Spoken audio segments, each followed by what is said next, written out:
जिस आदमी ने अरहान के परिवार को मारा था वह कोई मामूली दुश्मन नहीं था। कार्लोस एक तलवार मास्टर था, एक राक्षस जो इंसानी हदों से बहुत ऊपर खड़ा था। और अरहान ने कितनी भी मुश्किल ट्रेनिंग की हो, बदला लेना अब भी नामुमकिन लग रहा था। लेकिन जब सब उम्मीद खत्म हो चुकी थी, उसके महान पूर्वज का चित्र लियम कैरावैन अचानक जिंदा हो गया। कैरावैन परिवार का संस्थापक उसे चुपचाप देख रहा था। उस दिन का इंतजार कर रहा था जब अरहान की नफरत बदले का बोझ उठाने के लिए काफी मजबूत हो जाए। और अब वह दिन आखिरकार आ गया था। लियम ने कैरावैन वंश में छुपा एक राज बताया, एक शक्ति जो पूरी तरह से पागलपन लगती थी। एक तलवार को खाकर अरहान उसके पिछले मालिक की यादें और तकनीकें अपने अंदर ले सकता था। यही वजह थी कि कैरावैन परिवार ने कई पीढ़ियों तक सोर्ड मास्टर पैदा किए थे। सिर्फ एक समस्या थी, उस रास्ते पर चलने के लिए अरहान को नामुमकिन काम करना था। उसे लियम की तलवार को गर्म करना था, जलते हुए स्टील को काटना था और उसे टुकड़े टुकड़े करके निगलना था। अपने माँ बाप के खूनी चेहरे उसके दिमाग में बसे हुए थे और कार्लोस का नाम उसके गुस्से को और बढ़ा रहा था। अरहन ने देर नहीं की। उसने अपने दांत लाल गरम तलवार में गड़ाए और एक टुकड़ा कैंडी की तरह तोड़ दिया। खुद को जलती हुई धातु निगलने पर मजबूर किया। दर्द के बावजूद अरहन ने बाकी का काम पूरा किया। बदला लेने के लिए दृढ़ था। कहानी को बेहतर समझने के लिए चलो थोड़ा पीछे चलते हैं। अरहन ऐसी कहानियों के बीच बड़ा हुआ जो उसकी जिंदगी से कभी मेल नहीं खाती थी। उसके पिता कैरावैन परिवार की बात ऐसे करते थे जैसे वह कोई कहानियों के लोग हों। कभी शक्तिशाली सोर्ड मास्टर्स थे जिनके नाम से राज्यों में डर फैलता था। लेकिन अरहन को वह कहानियां खोखली लगती थी। उनका घर टूट रहा था, उनका असर कब का खत्म हो चुका था और जिस गांव पर वह राज करते थे वह जीने के लिए संघर्ष कर रहा था। बचपन में महानता पर विश्वास करना मुश्किल था, जब उसके आसपास सब कुछ गिरावट की तरफ इशारा कर रहा था। लेकिन फिर भी अरहन गांव के लोगों के साथ खुश था। वह खेत में उनके साथ काम भी करता था और सामान बेचने के लिए बाजार भी ले जाता था।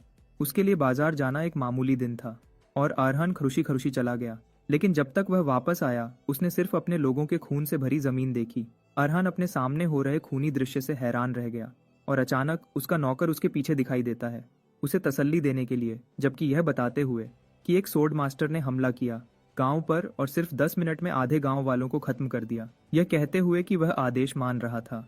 अरहन ने सोचा सब खत्म हो गया, लेकिन किसी वजह से सोर्ड मास्टर कार्लोस ने उसके माँ बाप को छोड़ दिया था। और उस गर्मी के पल में अपनी माँ को गले लगाते हुए अरहन जानता था कि उनकी मुश्किलें अभी खत्म नहीं हुई थी। द सोर्ड मास्टर ने उसके माँ बाप और बचे हुए लोगों को 1 महीना दिया था गायब होने के लिए। डर और बिना किसी उम्मीद के बचे हुए लोग गांव से भाग गए। उसे वीरान छोड़कर अरहन के माँ बाप ने फिर भी रुकने का फैसला किया, क्योंकि गांव के नेता होने के नाते यह उनकी जिम्मेदारी थी। उन्होंने नौकर से अरहन को गांव से दूर ले जाने को कहा, लेकिन वह आधे रास्ते से वापस भाग आया, बिल्कुल पहले की तरह। उसे सिर्फ खूनी दृश्य मिला, जहां उसके पिता का सिर एक डंडे पर लटका हुआ था और उसकी माँ को काट दिया गया था। उसने क्रॉसबो से सोर्ड्स मास्टर पर हमला करने की कोशिश की, लेकिन वह डर के मारे घुटनों पर गिर गया और सोर्ड्स मास्टर ने उसे छोड़ने का फैसला किया, लेकिन एक चेतावनी के साथ कि वह अपना वंश आगे न बढ़ाए, क्योंकि वह भविष्य में उन्हें फिर से खत्म करने आ जाएगा। उस पल अरहन ने सब कुछ खो दिया, लेकिन अपने सबसे बड़े दुश्मन कार्लोस से बदला लेने की कसम खाई। उसके तुरंत बाद 1 साल बीत गया और इस दौरान अरहन ने बदले की तैयारी की, एक सोर्ड मास्टर के खिलाफ जिसे ताकत की चोटी माना जाता था। अरहन के पास सवाल थे, क्योंकि उसे नहीं पता था कि कार्लोस उसके परिवार को क्यों मारेगा या इस सब के पीछे कौन था। हालांकि उसके दिमाग में सवाल जल रहे थे, वह जानता था कि एक बात अब भी है और यह सच है कि गांव के वह सब लोग जो बेकार में मरे, उनकी जिंदगी कभी वापस नहीं आएगी, जैसे वह आम तौर पर करता है। अरहन अपने महल में दीवार के सामने खड़ा होकर दीवार को घूरता है, उस तलवार और चित्र को जो उसके पूर्वज लियम कैरावैन के बताए जाते थे।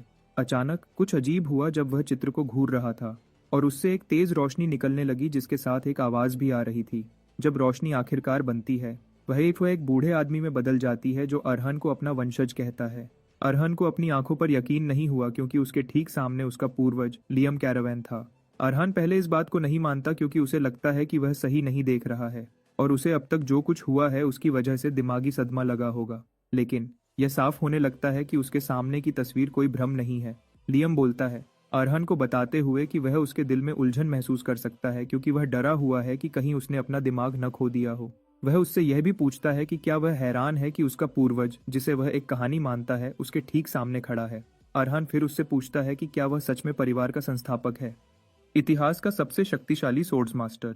इसके अलावा वह जानना चाहता है कि अगर वह सच में वह महान सोर्ड्स मास्टर है जिसके बारे में वह बात करते हैं, तो उसने उस पर आने का फैसला क्यों किया। अरहन का गुस्सा और निराशा उस पर हावी हो जाती है जब वह लियम पर चिल्लाता है, उससे पूछता है कि उसने आखिरकार उस पल दिखाई देने का फैसला क्यों किया। लियम शांति से जवाब देता है कि उसे पक्का करना था, यह बताते हुए कि बदला एक ऐसी मुश्किल है जिसे शुरू भी नहीं करना चाहिए जब तक कोई सब कुछ छोड़ने के लिए तैयार न हो। इस वजह से उसने पिछले 1 साल और हर एक दिन अरहान पर नजर रखी है। उसे एहसास होता है कि इसके बावजूद कि वह इतनी बेकार और निराशाजनक प्रतिभा रखता है कि वह खुद भी इससे इनकार नहीं कर सकता। वह एक भी दिन अपनी तलवार नहीं छोड़ता।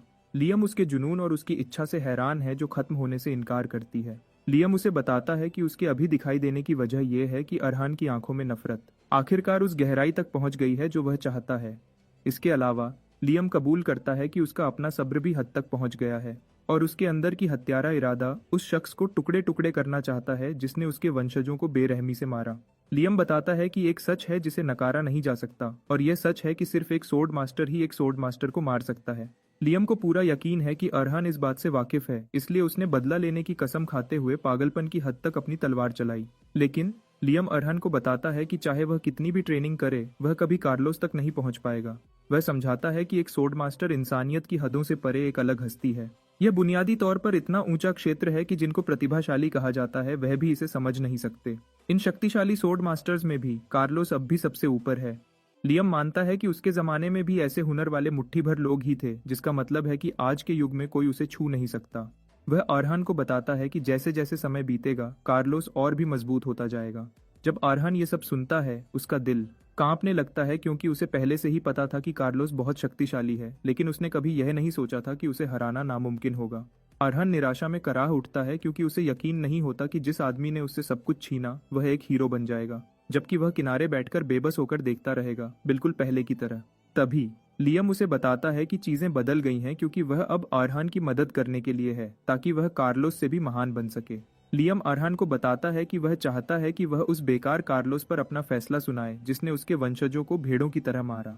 लियम अरहान को बताता है कि आगे बढ़ने का सिर्फ एक ही रास्ता है और यह वह रास्ता है जिस पर सिर्फ कैरावैन चलते हैं। वह अरहान को बताता है कि आगे बढ़ने का तरीका यह है कि वह उसकी तलवार को खा ले जो दीवार पर लटकी है।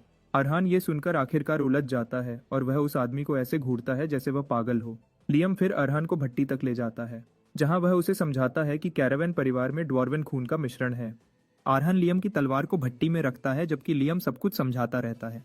वह बताता है कि खून का यह मिश्रण उससे आया है क्योंकि वह एक ड्वार्फ हाइब्रिड है। हालांकि ड्वार्वन खून में ऐसी विशेषताएं हैं जो दिखाई नहीं देती। यह खून खास शक्तियां रखता है जो वंशजों को मिलती है। वह बताता है कि यह शक्तियां तलवारों से जुड़ी हैं, यह जाहिर करते हुए कि एक तलवार को खाकर कोई उसके चलाने वाले की यादें और तकनीकें अपनी बना सकता है। यह बुनियादी तौर पर वह शक्ति है जिसने कैरावैन परिवार को हर पीढ़ी में सोर्ड मास्टर पैदा करने की अनुमति दी है, इस तरह एक इतने प्रतिष्ठित और महान परिवार को बनाया है। अरहान यह सुनकर हैरान है क्योंकि उसने हमेशा जाना है कि ड्वार्फ्स धातु और आग के दोस्त होते हैं, लेकिन उसने कभी नहीं जाना कि उनके पास ऐसा अजीब हुनर था। हालांकि कहानी बेकार और उलझन भरी लगती है। अरहान जानता है कि सच्चाई सिर्फ नतीजों से ही साबित हो सकती है। अरहान फिर बड़े दृढ़ निश्चय के साथ लियम की आंखों में देखता है, उसे बताते हुए कि उसे दिखाए कि तलवार कैसे खाते हैं क्योंकि अब कोई झिझक नहीं है। लियम फिर उसे बताता है कि तरीका आसान है और उसे तलवार को इतना गर्म करना है जब तक वह थोड़ी नरम न हो जाए। एक बार जब यह हो जाए तो उसे काटना और निगलना है। बिना किसी झिझक के अरहान ये करता है, ये सोचते हुए कि क्या वह पागल हो गया है या उस पर जादू हो गया है। लेकिन उसे इन सब की परवाह नहीं है क्योंकि अगर उसके सफल होने की जरा सी भी उम्मीद है तो वह उसे लेने के लिए तैयार है। अरहान आखिरकार अपनी जबड़े को गर्म तलवार पर रखता है और उसका एक हिस्सा कैंडी की तरह तोड़ देता है। उसके शरीर में एक जलन महसूस होती है जब वह उसे निगलता है और वह दर्द से चिल्लाता है जैसे उसे आग लगा दी गई हो। उसकी हरकत रुक जाती है जब वह अपने हाथ से तलवार गिरा देता है। दर्द में अपना गला पकड़ते हुए वह जमीन पर गिर जाता है, लेकिन वह बेहोश होने से इनकार करता है। उन भयानक चीजों के बारे में सोचते हुए जिनसे वह गुजरा था। उसके माँ बाप का खून के तालाब में पड़ा चेहरा उसके लिए प्रेरणा का काम करता है और कार्लोस ही उसकी नफरत का केंद्र था।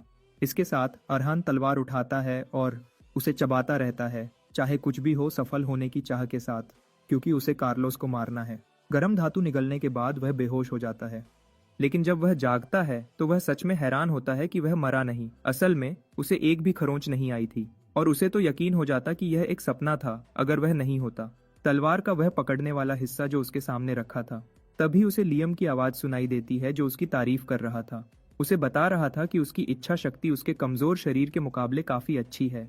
वह उसे बताता है कि उसके कई पूर्वज भी इस जलने वाले दर्द को सह नहीं पाते थे, इसलिए वह अक्सर हार मान लेते थे। क्योंकि अब वह उसे 4K में देख रहा है। लियम जानता है कि अरहान अपने पिता की कहानियों पर यकीन करेगा और उन्हें सिर्फ एक कहानी नहीं समझेगा। अरहान बहुत हैरान होता है, लेकिन वह खुद को संभालता है और वह लियम को झुककर प्रणाम करता है, उसे अपना संस्थापक कहता है। लेकिन लियम अरहान को बताता है कि उसे अपना गुरु कहना चाहिए, संस्थापक नहीं, क्योंकि उसके दूसरे शिष्य उसे यही कहते थे। अरहान फिर उसे वही कहता है जो उसे पसंद है और उसके सामने झुका रहता है। अरहान उससे पूछता है कि क्या इसका मतलब है कि उसे वह महान शक्ति मिल गई है जिसके बारे में उसके पिता ने बात की थी, क्योंकि उसने ही कहा था कि तलवार को निगलने से उसे शक्ति मिलेगी। लेकिन अभी उसे कुछ अलग महसूस नहीं हो रहा है और लियम उसे बताता है कि इसमें एक समस्या है। हालांकि समस्या अरहान के साथ ही है। लियम चाहता था कि अरहान तलवार को निगल ले ताकि वह सीधे गुरु स्टार पर पहुंच सके, लेकिन क्योंकि उसके खून की शक्ति कई पीढ़ियों से कम हो गई है, वह अभी उसके अंदर की शक्ति को पचा नहीं सकता, भले ही उसने तलवार को अपने अंदर ले लिया हो। सीधे शब्दों में लियम उसे बताता है कि वह उसकी तलवार का पूरा सार नहीं ले सकता। अरहान यह सुनकर हैरान होता है, लेकिन वह इसे जैसा है वैसा ही मान लेता है, क्योंकि उसे अपने गुरु की हर बात माननी है।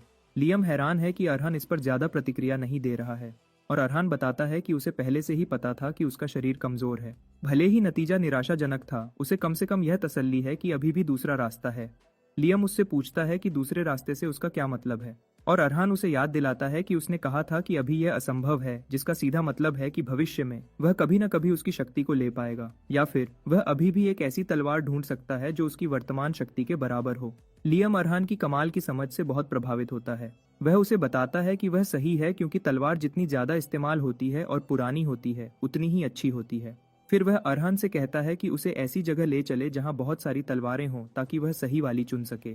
अरहान फिर उसे एक कबाड़ की जगह ले जाता है जहां बहुत सारी पुरानी तलवारें हैं। लियम मानता है कि यह जगह बहुत डरावनी है और काले जादूगर ऐसी जगह पाकर बहुत खुश होते।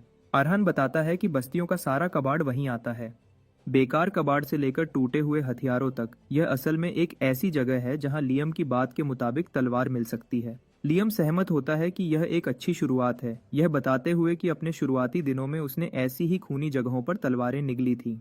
वह मरे हुए सिपाहियों की तलवारें थी, मिट्टी और खून से सने कुल्हाड़े थे और टूटी नोक वाले भाले इधर उधर पड़े थे। लियम बताता है कि उसने कितनी तलवारें अपने अंदर ली थी, और वह अरहान से कहता है कि अगर वह जिंदा रहना चाहता है तो उसे और मजबूत बनना होगा। लियम कहता है कि यह जगह उसे कुछ हद तक उस समय की याद दिलाती है, जैसे युद्ध के मैदान जहां जिंदगियां जिंदा रहने के लिए लगातार टकराती थी। वह युद्ध की कठोरता और कैसे अनगिनत जिंदगियां बिना किसी निशान के खत्म हो जाती हैं, इसके बारे में बताता है। इन डरावनी यादों और दुख के बीच भी वह बताता है कि फिर भी कोई ऐसा होगा जो रोशनी की एक चमक छोड़ जाएगा। लियम फिर दूर इशारा करता है, अरहान को बताते हुए कि उसने उसके लिए तलवार ढूंढ ली है। तलवार कम या ज्यादा एक सुई जैसी है, लेकिन लियम उसे बताता है कि यही उसे चाहिए। इसके 1 महीने बाद कुछ गुंडे गांव में आते हैं और सबसे अच्छी जगह जहां वह घुसने का फैसला करते हैं वह महल है। वह सोचते हैं कि यह खाली क्यों है और अनुमान लगाना शुरू कर देते हैं। एक कहता है कि उन्होंने इस हवेली को काले प्रयोगों के लिए इस्तेमाल किया होगा, फिर छोड़ दिया होगा, लेकिन दूसरा सहमत नहीं होता, कहते हुए कि अगर ऐसा होता तो वह अंदर आते ही मर जाते। एक और बताता है कि हो सकता है कोई गिरा हुआ अमीर इस हवेली में छुपा हो। किराए के सिपाही खुश हैं कि उन्हें अच्छा माल मिल गया है, क्योंकि उन्हें रोकने वाला कोई नहीं है। उनमें से एक अरहान की मरी हुई माँ के कपड़े ढूंढ लेता है और वह उन्हें खंगालना शुरू कर देता है। यह बात समूह को लुभाती है, जो मानते हैं कि वहाँ एक औरत रहती है जिसके साथ वह लूटने के बाद मजा कर सकते हैं। वह कपड़ों को सूंघने के लिए इधर उधर देना शुरू करते हैं, लेकिन कुछ अचानक अरहान की आवाज पूरे हॉल में गूंजती है, समूह को कहते हुए कि वह जो कुछ भी कर रहे हैं उसे रोक दें। अरहान अंधेरे गलियारे से बाहर आता है, समूह को बताते हुए कि उसकी माँ को सब कुछ साफ सुथरा पसंद था, इसलिए वह उनसे प्यार से सब कुछ नीचे रखने को कहेगा ताकि वह बात कर सकें। गुंडे अरहान का मजाक उड़ाना शुरू कर देते हैं, क्योंकि वह एक बच्चा है और वह भी एक लड़का, क्योंकि वह एक लड़की की उम्मीद कर रहे थे जिसके साथ वह बदतमीजी कर सकते थे।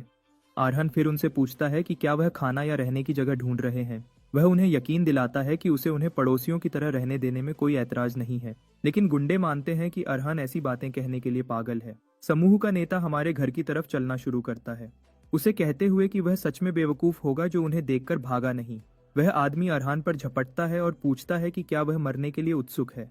यह आखिरकार उसकी सबसे बड़ी गलती साबित होती है। जैसे ही अरहान अपने शरीर के अंदर बंद गुस्से को बाहर निकालता है, उसके प्रतिक्रिया करने से पहले अरहान सुई जैसी तलवार उसके पेट में घुसा देता है, एक बहुत ही महत्वपूर्ण जगह को निशाना बनाते हुए। गंजा खून खांसता है जब अरहान उसे घूरता है, गुस्से से भरी आंखों से उसके चेहरे पर।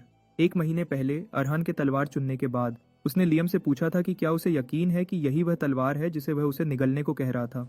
क्योंकि यह तलवार से ज्यादा सुई जैसी लग रही थी। अरहान कहता है कि यह ऐसी लगती है जो टूट जाएगी अगर वह इससे कुछ काटने की कोशिश करेगा। लियम उसे बताता है कि यह बिल्कुल वैसी ही होनी चाहिए क्योंकि यह दुश्मनों को काटने या चीजें तोड़ने के लिए नहीं बनी थी। लियम अरहान को बताता है कि यह सिर्फ एक चीज के लिए बनी थी और यह असल में जिंदगी या मौत की लड़ाई के लिए बनी थी। लियम उसे बताता है कि यह एक ऐसी तलवार है जो सिर्फ गुस्साने के लिए बनी है।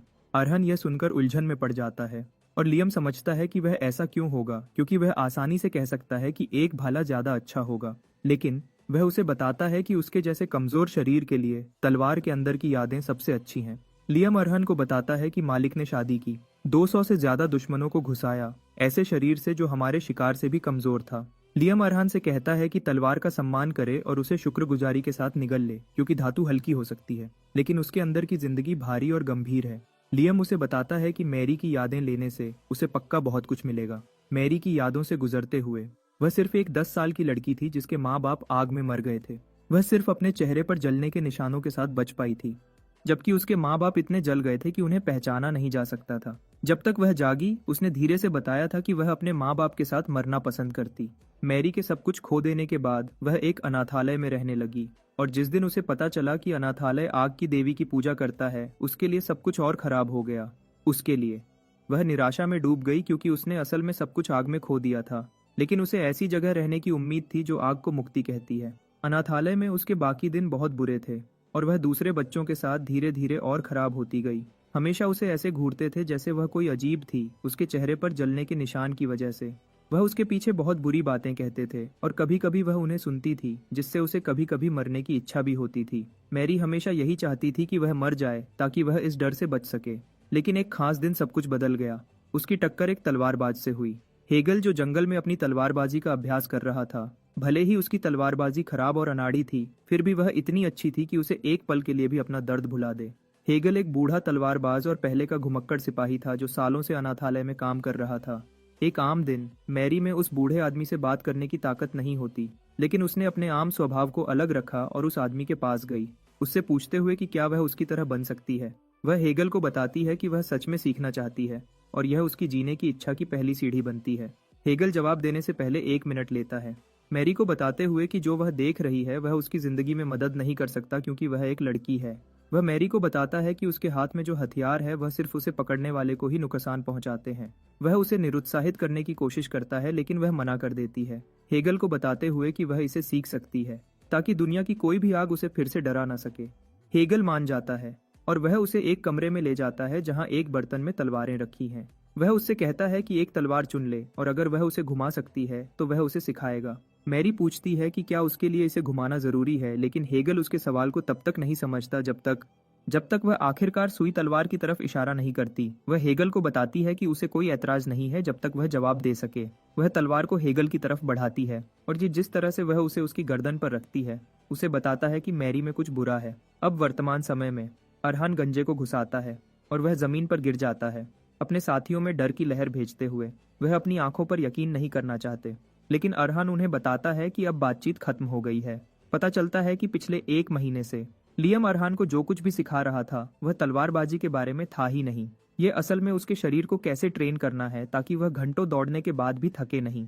असल में उसने उसे कोई तलवार। लियम हैरान रह जाता है कि अरहान ने गंजे को इतनी सही तरह से कैसे घुसाया। ये फिर लियम को बताता है कि अरहान तलवार को बहुत अच्छे से अपने अंदर ले रहा है और यह एक कारवां के रूप में उसका पहला कदम दर्शाता है।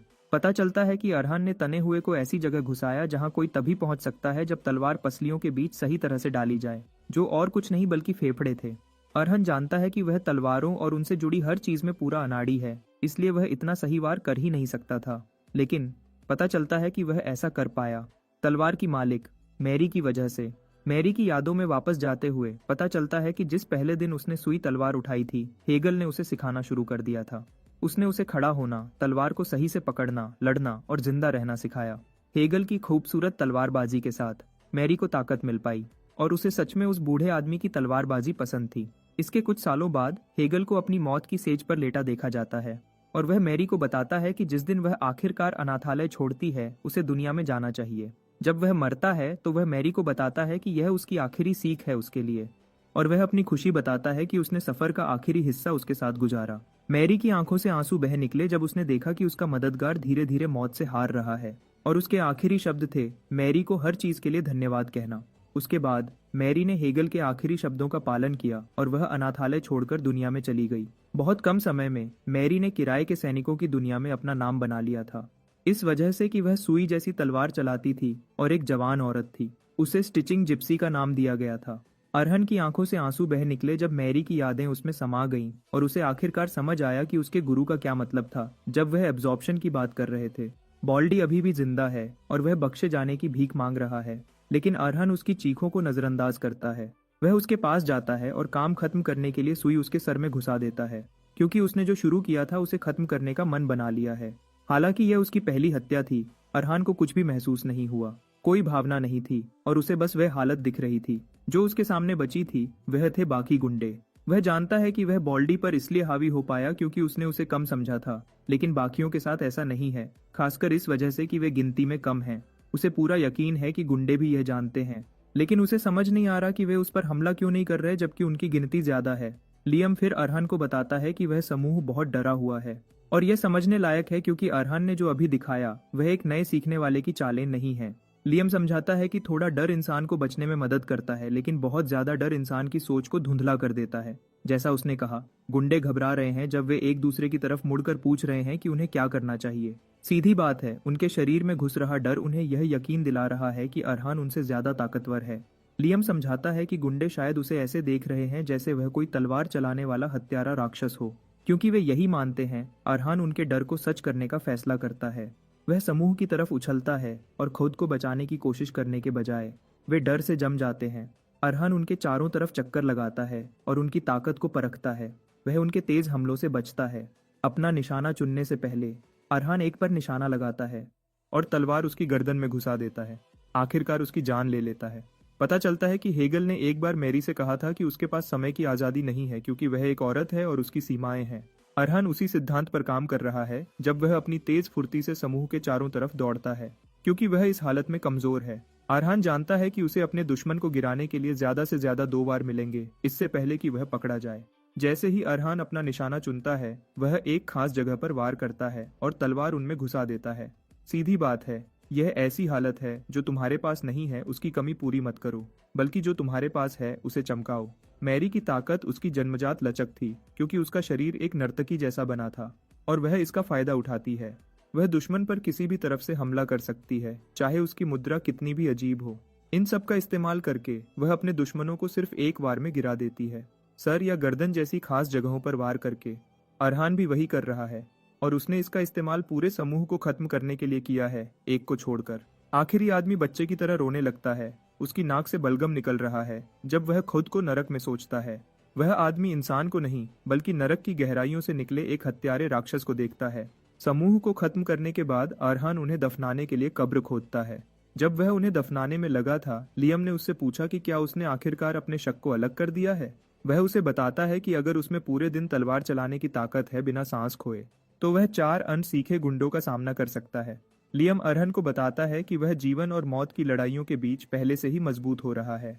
अरहन को एहसास होता है कि उसके गुरु ने जो कुछ भी कहा वह सच है, क्योंकि उसका शरीर एक नर्तकी की तरह लचीला हो गया, जैसे वह तलवार के अंदर की यादों पर प्रतिक्रिया कर रहा हो। मैरी की यादें, सब कुछ लड़ाई शुरू होते ही साफ हो गया। इसके साथ अरहन आखिरकार देख पाया कि मैरी अपने दुश्मनों से कैसे लड़ती थी। वह सोचता है कि क्या यही वह है जो लियम डाइजेस्शन की ताकत के बारे में कह रहा है, कि कैसे एक इंसान उतना ही मजबूत होता है जितना वह अपने दुश्मन को समझता है। लियम फिर अरहन को बताता है कि वह तलवारों के मामले में झूठ नहीं बोलता, लेकिन वह उसे बताता है कि उसके आगे के दिन दर्द से भरे होंगे। वह उसे बताता है कि उसे ऐसी मुश्किलों से गुजरना पड़ेगा जो उसे मौत की भीख मांगने पर मजबूर कर देंगी। वह कहता है कि यह एक ऐसे मोड़ पर पहुंचेगा जहां उसकी अभी की पीड़ा कुछ नहीं बल्कि खुशी जैसी लगेगी। लियम फिर अरहान से पूछता है कि क्या वह अभी भी इस रास्ते पर चल सकता है, और अरहान पक्के इरादे से जवाब देता है कि जब तक वह जो कुछ भी करता है उसे कार्लोस के खिलाफ मौका दिलाने में मदद करता है, वह हर जरूरी काम करेगा। अगली सुबह उसके चेहरे पर सारा इरादा डर में बदल जाता है जब उसे एक बहुत ऊंची चट्टान पर चढ़ने का हुक्म दिया जाता है। जब वह ऊंची चट्टान पर चढ़ रहा होता है, उसके चेहरे से पसीना बह रहा होता है। लियम देख सकता है कि वह कितना डरा हुआ और परेशान है। वह उसे छेड़ता है, पूछता है कि उसकी आंखों में पिछली रात का इरादा कहाँ गायब हो गया। वह उससे पूछता है कि क्या उसके मन में शक आना शुरू हो गया है, लेकिन वह इसकी चिंता नहीं करता क्योंकि यह भी उसकी ताकतों का एक हिस्सा है। लियम कहता है कि उसे पता है कि अरहान बचपन से ही ऐसा रहा है, हालांकि उसे कभी न कभी इस पर ध्यान देना होगा।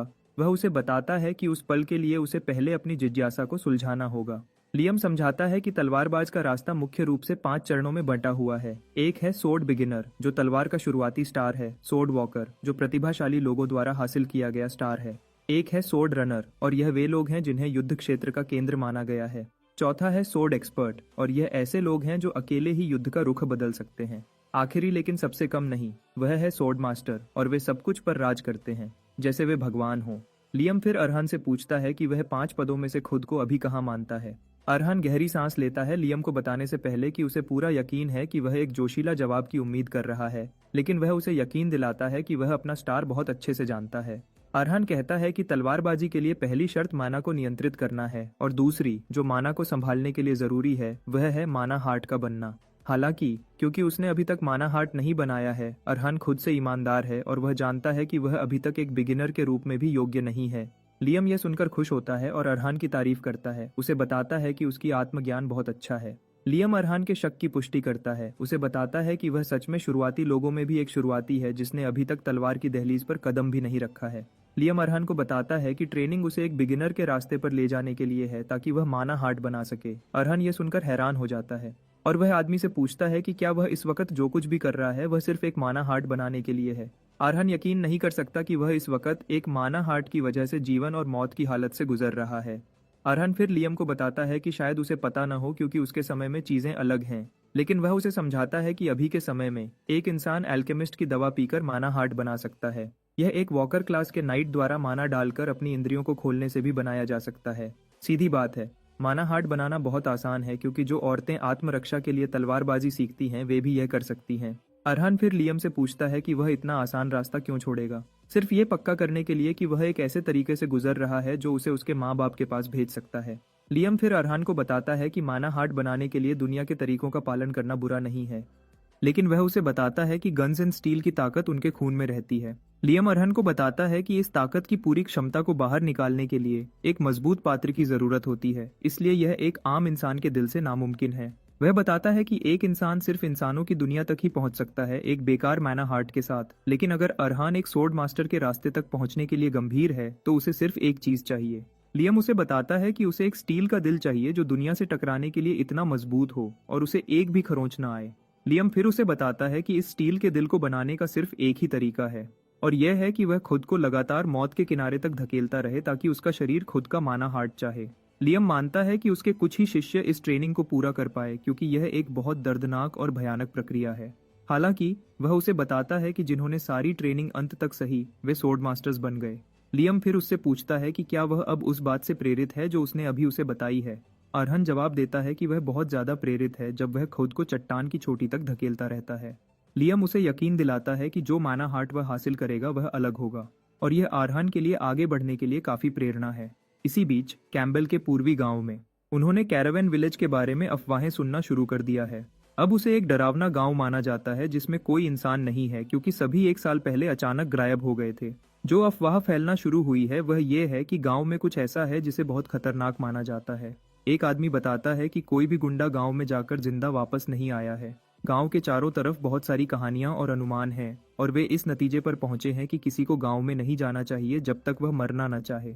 धर्मशाला में एक अजीब नाइट बैठा है और वह सब कुछ सुनता है जो लोग गांव के बारे में चर्चा कर रहे हैं। वह नाइट गांव में दिलचस्पी रखता है, जिसे अब मौत का घर कहा जाता है। वह अपना रुमाल निकालता है अपना मुंह पोंछने के लिए, और रुमाल खून से रंगा हुआ है, जो बताता है कि वह अपनी अंदरूनी समस्याओं से लड़ रहा है। वह नाइट नतीजा निकालता है कि मौत का यह घर उसके लिए सबसे सही जगह है। दूसरी तरफ अरहान लियम से मिली प्रेरणा के बाद सिर्फ अपने बाएं हाथ से चट्टान पर चढ़ना जारी रखता है।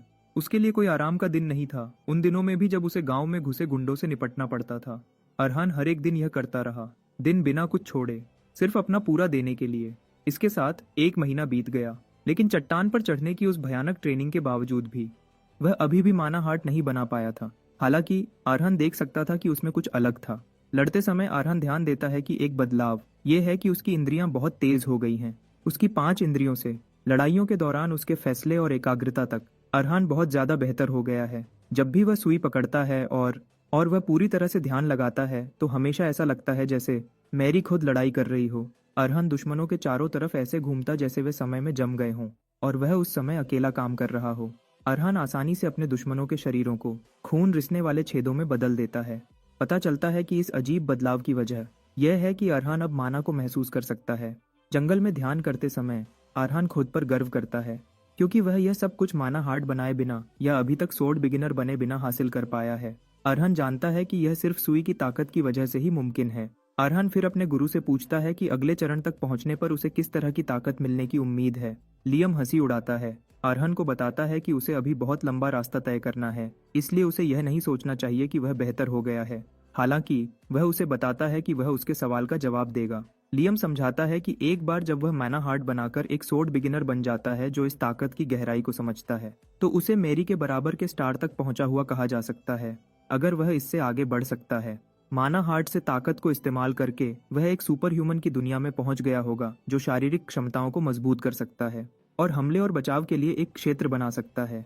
लियम बताता है कि इस चरण को सोर्ड वॉकर कहा जाता है। हालांकि यह बिगिनर के बाद अगला कदम है। उसे एहसास होगा कि जिस पल वह इसका सामना करेगा, दोनों के बीच बहुत बड़ा अंतर है। लियम फिर उससे पूछता है कि क्या इससे उसके सवाल का जवाब मिल गया है, और अरहान हाँ कहता है। हालांकि अरहान का एक और सवाल है, और यह उस आदमी के बारे में है जो अभी उनके इलाके में बस गया है।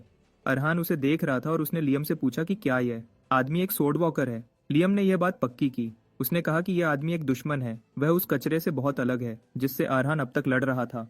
लियम ने अरहान से पूछा कि वह इस आदमी का क्या करेगा, क्योंकि उसकी अभी की ताकत से वह उसके सामने एक सेकंड भी नहीं टिक पाएगा। अरहान ने जवाब दिया कि वह अभी भी हालात पर नजर रख रहा है और किसी भी मुश्किल के लिए तैयारी कर रहा है।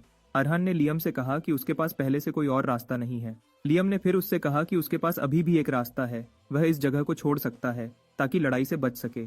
लेकिन अरहान ने जवाब दिया कि यह वह रास्ता नहीं है जो वह चुन सकता है, क्योंकि यह जगह अब खाली है।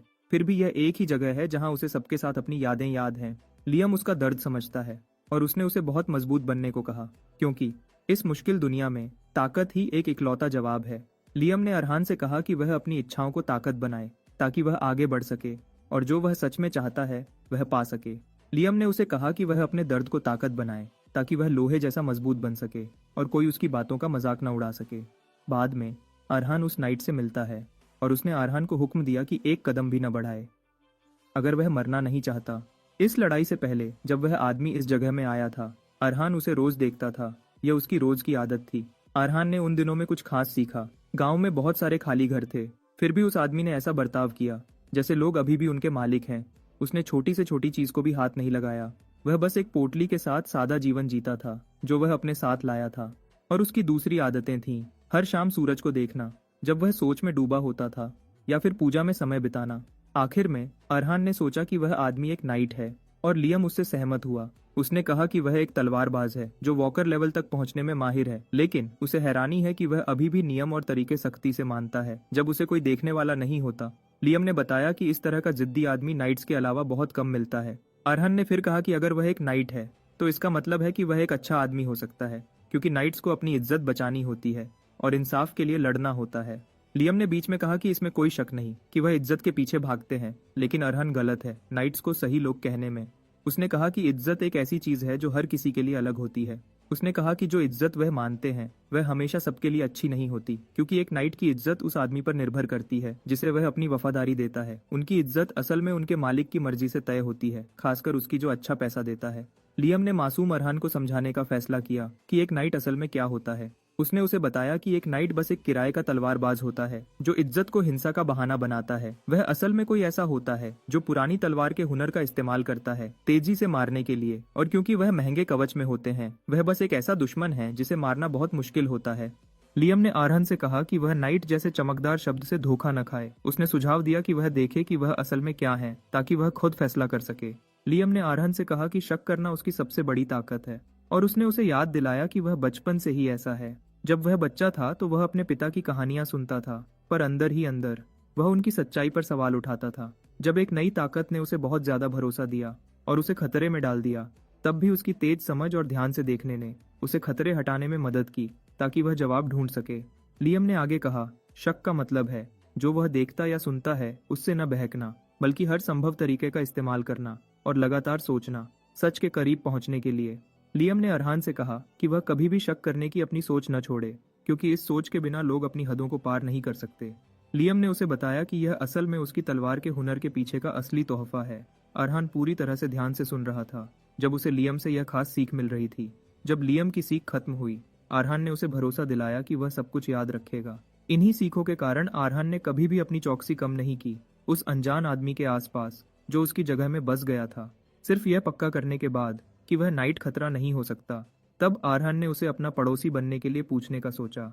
अरहान ने नाइट के पास बहुत ध्यान से जाने की कोशिश की, लेकिन दोनों ने एक दूसरे पर तलवार तान ली।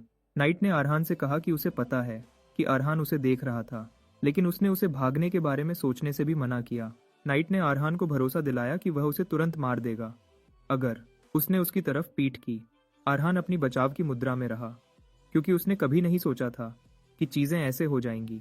मैरी की याद में जाते हुए वह बताती है कि कैसे बहुत सारे किराए के सिपाही उसके पास आए उसे अपनी टीम में लेने के लिए। दूसरी तरफ गुंडों ने, जिन्होंने उसके अच्छे होने की खबर सुनी थी, फैसला किया कि सबसे अच्छा काम उससे लड़ाई करना है। उन दिनों में उसके मन में एक ही बात थी कि वह अब एक आम तलवार वाली किराए की सिपाही नहीं हो सकती, बल्कि एक सही मजबूत तलवारबाज औरत। लेकिन उसे जल्दी ही पता चल गया कि वह कितनी गलत थी। उसकी टक्कर एक सोर्ड वॉकर नाइट से हुई, जिसने उसे आसानी से निशस्त्र कर दिया और उसके हुनर को बेकार बताया। नाइट ने मैरी से कहा कि अगर वह औरत न होती तो वह उसे मार देता, और उसने उसे बुरा भला कहा। उससे कहा कि वह बस एक कीड़ा है। असल में रेड हॉक नाइट के नियम में औरतों और बच्चों को हाथ न लगाना उनका नियम है, और यही मैरी के लिए उस समय बचाव का रास्ता था। इसी दिन मैरी ने अपने और नाइट्स के बीच एक बहुत बड़ी न टूटने वाली दीवार महसूस की। बाद में उसे पता चला कि जिस लेवल तक वह नाइट पहुंचा था उसे सोर्ड वॉकर कहते हैं। जब अरहान नाइट के सामने खड़ा होता है तो उसे कुछ खास समझ आने लगता है। वह मैरी, जो तब एक सोर्ड वॉकर से हारी थी, वह उसकी अभी की ताकत से बहुत ज्यादा मजबूत थी, जो यह दिखाता है कि वह कितने नुकसान में है। जैसे ही नाइट धीरे धीरे पास आता है, अरहान को एहसास होता है कि उसे मौत का डर घेर रहा है, जो उस डर से भी बहुत ज्यादा था जब वह एक हाथ से पहाड़ चढ़ रहा था। उसका दिल पागलों की तरह तेज धड़कने लगता है, और इसके साथ वह वॉकर स्टेज से परे साफ इंसान से ज्यादा ताकतवर लेवल देखता है। यह एक ऐसा लेवल है जहां माना शरीर के बाहर नसों की तरह फैलता है, जबकि हमलों और बचाव में इच्छा शक्ति भी जुड़ जाती है। इसे ही आमतौर पर सोर्ड वॉकर का रास्ता कहते हैं। नाइट ने फिर अरहान से पूछा कि वह उसे क्यों देख रहा था, क्योंकि उसने अब तक जो देखा है, अरहान ही उन गुंडों पर हमला कर रहा था जो उस जगह में आए थे। नाइट ने अरहान से कहा कि उसे एक अच्छा कारण बताना होगा, वरना उसे दुश्मन की तरह देखना पड़ेगा। नाइट ने अरहान पर चिल्लाया जवाब देने के लिए, और अरहान ने जवाब दिया कि वह बस यह पता लगाने की कोशिश कर रहा था कि नाइट एक घुसपैठिया है या मेहमान। अरहान ने उसे बताया कि यह उसकी सफाई है, लेकिन नाइट ने और मांगा, कहा कि उसे अभी पूरी तरह समझ नहीं आया है। अरहान ने फिर समझाया कि वह इस जगह में पैदा हुआ और बड़ा हुआ है, लेकिन 1 साल पहले जब वह थोड़े समय के लिए बाहर गया था, एक काले जादूगर ने हमला किया, लोगों को मार दिया और आखिर में गांव को बर्बाद कर दिया। इसके बाद गुंडे आते रहे और उसे उनसे अकेले ही निपटना पड़ा। अंदर ही अंदर अरहान जानता है कि उस आदमी को सब कुछ बताने की जरूरत नहीं है, इसलिए वह कुछ जानकारी उससे छुपा रहा है। अरहान ने फिर आगे कहा कि उसने देखा है कि नाइट उन सबसे बहुत ज्यादा मजबूत लगता है जिनसे वह लड़ा है, और उसे पता था कि अगर वह जल्दी पास गया होता तो वह मर सकता था। इसलिए उसने उसे देखने का फैसला किया, यह जानने के लिए कि वह दोस्त है या दुश्मन। अरहान कहता है कि अगर वह दोस्ताना है तो वह उसे गांव में रहने के लिए कहेगा, लेकिन अगर उल्टा हुआ तो वह अपनी जगह को बचाने के लिए हर संभव रास्ता ढूंढेगा। नाइट को हैरानी हुई कि अरहान लड़ने के लिए तैयार था, जबकि उसे पता था कि वह कितने नुकसान में है। अरहान ने फिर जवाब दिया कि यह जमीन उसकी सारी यादें रखती है, इसलिए यह इतनी कीमती है कि इससे भागा नहीं जा सकता। जब नाइट यह सब सुनता है, उसे एहसास होता है कि अरहान ने कितना दर्द सहा है। नाइट ने गहरी सांस ली। अरहान से कहा कि अब उसके लिए अपनी कहानी बताने का समय है, क्योंकि उन्हें पड़ोसी बनने के लिए उन्हें एक दूसरे की कहानियां जरूर पता होनी चाहिए। नाइट ने फिर अरहान से कहा कि वह अपनी चौकसी कम करे और अपनी तलवार नीचे रखे, ताकि वह अपनी तलवार अंदर रख सके अपनी कहानी बताने से पहले। दूसरी तरफ लियम ने अरहान को याद दिलाया कि माना ऑफ स्टील बनाने का सिर्फ एक ही रास्ता है, और यह है कि वह खुद को मौत के करीब धकेलता रहे, अपने शरीर को मजबूर करे अपना खुद का मोनोहार्ट बनाने के लिए। लियम ने फिर अरहान से पूछा कि क्या वह इस पूरी हालत के बारे में उत्साहित महसूस कर रहा है, और जब अरहान ने आखिरकार नाइट के प्रस्ताव का जवाब दिया, उसने उसे कहा कि वह अपनी तलवार नीचे नहीं कर सकता। अरहान ने नाइट से कहा कि उसे अभी उस पर पूरा भरोसा नहीं है और उसे तलवार कुछ हद तक बचाव के लिए चाहिए। नाइट यह सुनकर हैरान रह गया और उसने अरहान को याद दिलाया कि अगर वह सच में चाहता तो उसे खत्म कर देता। नाइट ने अरहान से कहा कि वह अपनी तलवार पहले अंदर नहीं रख सकता क्योंकि यह एक नाइट की इज्जत के खिलाफ है, इसलिए उसे अपनी इज्जत बचानी है। अरहान ने उसे भरोसा दिलाया कि वह समझता है कि वह क्या कह रहा है, लेकिन उसे बताया कि वह पीछे नहीं हट सकता। अरहान ने कसम खाई थी कि वह कभी डर के आगे नहीं झुकेगा और बिना लड़ने की कोशिश किए कभी हार नहीं मानेगा। नाइट अरहान से यह बातें सुनकर हैरान रह गया, जो इतना कमजोर लगता है कि उसे एक लड़की भी समझा जा सकता है। लेकिन वह निशान देख सकता है कि अरहान ने कठोर अभ्यास किया है और जबकि उसका शरीर छोटा है, उसका संतुलन बेहतरीन है। हालांकि अरहान ने तलवार सही से नहीं सीखी है, नाइट को एहसास होता है कि वह एक अलग तरीका इस्तेमाल कर रहा है, अपनी पूरी ताकत पहले वार में डालने का। नाइट ने सब कुछ जांचा और एहसास किया कि अरहान बस एक लड़का है जो उसे बिल्कुल भी खतरा नहीं देता। तभी नाइट ने देखा कि अरहान की नज़र उस पर ठंडी है और जिस तरह से चीजें हुई हैं, नाइट जानता है कि एक आम जवाब काम नहीं करेगा। नाइट ने गहरी सांस ली। सांस लेने के बाद अरहान की तरफ कूदा। उसका मकसद उसकी कलाई पर वार करके उसे निशस्त्र करना था, ताकि वह उसे चोट पहुंचाने से बच सके। जैसे ही वह अरहान पर वार करने वाला था, अरहान पूरी तरह से ध्यान में आ गया और अगले पल नाइट ने देखा कि उसकी तलवार टकराकर वापस आ गई है। नाइट यह देखकर हैरान रह गया, क्योंकि अरहान अभी शुरुआती भी नहीं था। अरहान हमले को रोकने के बाद पीछे कूदा और नाइट ने उसमें कुछ अजीब देखा। उसे एहसास हुआ कि आसपास की माना बिना किसी ताल के हिल रही है, जैसे लहरें। पता चला कि उस एक पल में जब वह उस पर हमला करने वाला था, अरहान ने अलग तरह का माना हार्ट बना लिया था। मोनो हार्ट के साथ भी नाइट जानता है कि उसके लिए उसकी तलवार को रोकना नामुमकिन था, लेकिन उसने किसी तरह यह कर दिखाया। वह सोचता है कि क्या यह उस माना हार्ट की वजह से है जो उसके पास है। नाइट जानता है कि आम माना हार्ट्स नरम और लचीले होते हैं, लेकिन अरहान की छाती में जो माना हार्ट है वह मजबूत और पक्का है, बिल्कुल लोहे जैसा। इस समय नाइट देख सकता है कि अरहान में जिंदगी का सबसे बड़ा वार है। दूसरी तरफ अरहान जानता है कि तलवार के हमले को रोकना उसका हुनर नहीं था, बल्कि सिर्फ किस्मत की बात थी। अरहान बाद में समझ गया कि शुरू से ही नाइट का उसे चोट पहुंचाने का कोई इरादा नहीं था, क्योंकि उसने कलाई पर निशाना लगाया था जरूरी अंगों से बचने के लिए। इसके अलावा तलवार में जो ताकत थी वह बस थोड़ी सी थी। यही असल में वजह थी कि उसके लिए रास्ते का अंदाजा लगाना आसान था, ताकि वह सुई की नोक को उस खाली जगह में घुसा सके जिसने वार को रोका था। हालांकि यह एक चमत्कार था, उसने इसकी कीमत चुकाई, क्योंकि उसकी शॉकवेव उसे ऐसे लगी जैसे एक गाड़ी उसे कुचल रही हो। उसे बहुत तेज दर्द हुआ, जैसे उसकी सारी हड्डियां कुचल रही हों। इसके साथ अरहान ने पक्का किया कि ताकत का अंतर कोई मजाक नहीं है। लेकिन अरहान खुश है कि जिस चीज की उसने इतनी इच्छा की थी, यानी माना हार्ट, वह दिखाई दिया है। फिर भी वह अभी शुरुआती है, इसलिए उसका वार 9वें तक नहीं पहुंच पाएगा। जब बात यहाँ तक आ गई है, अरहान समझता है कि बाहर निकलने का सिर्फ एक ही रास्ता है, और यह है मैरी की यादों को सीढ़ी बनाकर अपना खुद का माना पाथ बनाना। पहले मैरी आंसुओं में टूट गई थी जब वह न टूटने वाली दीवार से टकराई थी। उसने एक ऐसी हद का सामना किया जिसे सीधे पार नहीं किया जा सकता था, और उसका शरीर डर से कांप उठा। उस पल सबसे पहले उसके मन में हेगल की आवाज आई। उसे याद है हेगल ने कहा था कि ज्यादातर तलवारबाज एक दीवार को हद मानते हैं जिसे वह पार नहीं कर सकते जब वह उसका सामना करते हैं। लेकिन यह बस उनके लिए एक बहाना है जिन्होंने रुकने का फैसला किया, क्योंकि उनमें दीवार तोड़ने की हिम्मत नहीं थी। हेगल ने कहा कि दीवारें असल में पार करने के लिए होती हैं, क्योंकि वह ऊपर चढ़ने के लिए बस एक सीढ़ी है। हेगल ने उससे कहा था कि कभी पीछे न हटे, बल्कि सीधा खड़ी हो और उसका सामना करे। अपने डरों का सामना करने के बाद मैरी फिर से वॉकर का सामना करने लौट आई, इस बात के अलावा कि उसे बहुत बुरी तरह चोट लगेगी। लेकिन अगर वह हार नहीं मानती और बस दीवार से टकराती है, उसकी तलवार जरूर इस दीवार को पार कर जाएगी। हेगल की सलाह मानते हुए कई दर्दनाक परिस्थितियों में वह इस दीवार को पार कर पाई। असल में यह सब खुद पर भरोसा करने के बारे में है। दीवार एक ऐसी चीज है जिसका सामना हर वह आदमी करेगा जो तलवार चलाता है, डर से शुरू होकर जो धीरे धीरे अंदर तक घुसता है, उस निराशा तक जो लगता है कि लड़ने वाले को कुचल देगी। बस एक कदम बढ़ाना भी एक भारी बोझ जैसा लगेगा और पीछे हटने का लालच होगा। लेकिन इस मुश्किल और कठिन समय में अरहान अपनी जगह पर डटा रहा और उस ऊंची दीवार से टकराया। अरहान जानता है कि वह खतरे में है, लेकिन यही वजह है कि उसे जीवन या मृत्यु की परीक्षा चाहिए। अरहान आगे बढ़ने के लिए तैयार है, भले ही उसके पास थोड़ी सी भी उम्मीद हो। अरहान गहरी सांस लेता है जब वह सामने वाले योद्धा को समझने की कोशिश करता है। वह जानना चाहता है कि वह कौन सी मांसपेशियों में ताकत लगा रहा है, वह कैसे सांस लेता है और वह कौन सी दिशा में जाना चाहता है। अरहान एक ही रास्ता बनाने के लिए हर जरूरी निशानी इकट्ठी करने की तैयारी करता है। लियम देखता है कि अरहान क्या कर रहा है और वह बहुत प्रभावित है कि अरहान कितनी मेहनत कर रहा है। लगता है यह कैरावैन परिवार का तरीका है कि असंभव समय में भी न डरें। उन्हें परीक्षा का सामना सीधे करना होता है, कैरावैन परिवार की इच्छा दिखाते हुए। अरहान सब कुछ सही जगह पर रखता रहता है और जिस पल उसे समझ आता है कि वह तैयार है, वह योद्धा की तरफ दौड़ता है। तब मैरी मानती है कि उसे आग से डर लगता था और यह कि वह हादसा जिसने उससे सब कुछ छीन लिया, वह बस शुरुआत थी।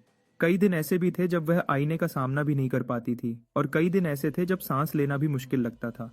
इस तरह उसे पता चला कि उसे आग से डरना नहीं चाहिए था, बल्कि उसकी अपनी कमजोरी थी जो उसे भगा देती थी। इस वजह से मैरी ने कसम खाई कि वह उस दीवार को तोड़ देगी, आग की जो सब कुछ ले गई थी, उसकी भविष्य भी। एक पक्के इरादे के साथ मैरी आगे बढ़ी और उसने आग और दुनिया के अपने डर पर जीत हासिल की। वह जानती है कि अगर वह टूट जाती है तो उसकी कोई जीत नहीं होगी, और यही सोच है जिस पर अरहान काम कर रहा है। वह अपने हमले में सब कुछ लगा देता है, योद्धा को मुश्किल में डाल देता है। योद्धा को मजबूर होना पड़ता है कि वह अपनी तलवार में काफी ताकत लगाए ताकि वह हमले को रोके। अरहान की तलवार उसके हाथ से निकल जाती है, उसकी पकड़ टूट जाती है, बिल्कुल वैसे ही जैसे मैरी के साथ हुआ था। मैरी की आत्मा सूरज डूबने के सामने खड़ी है।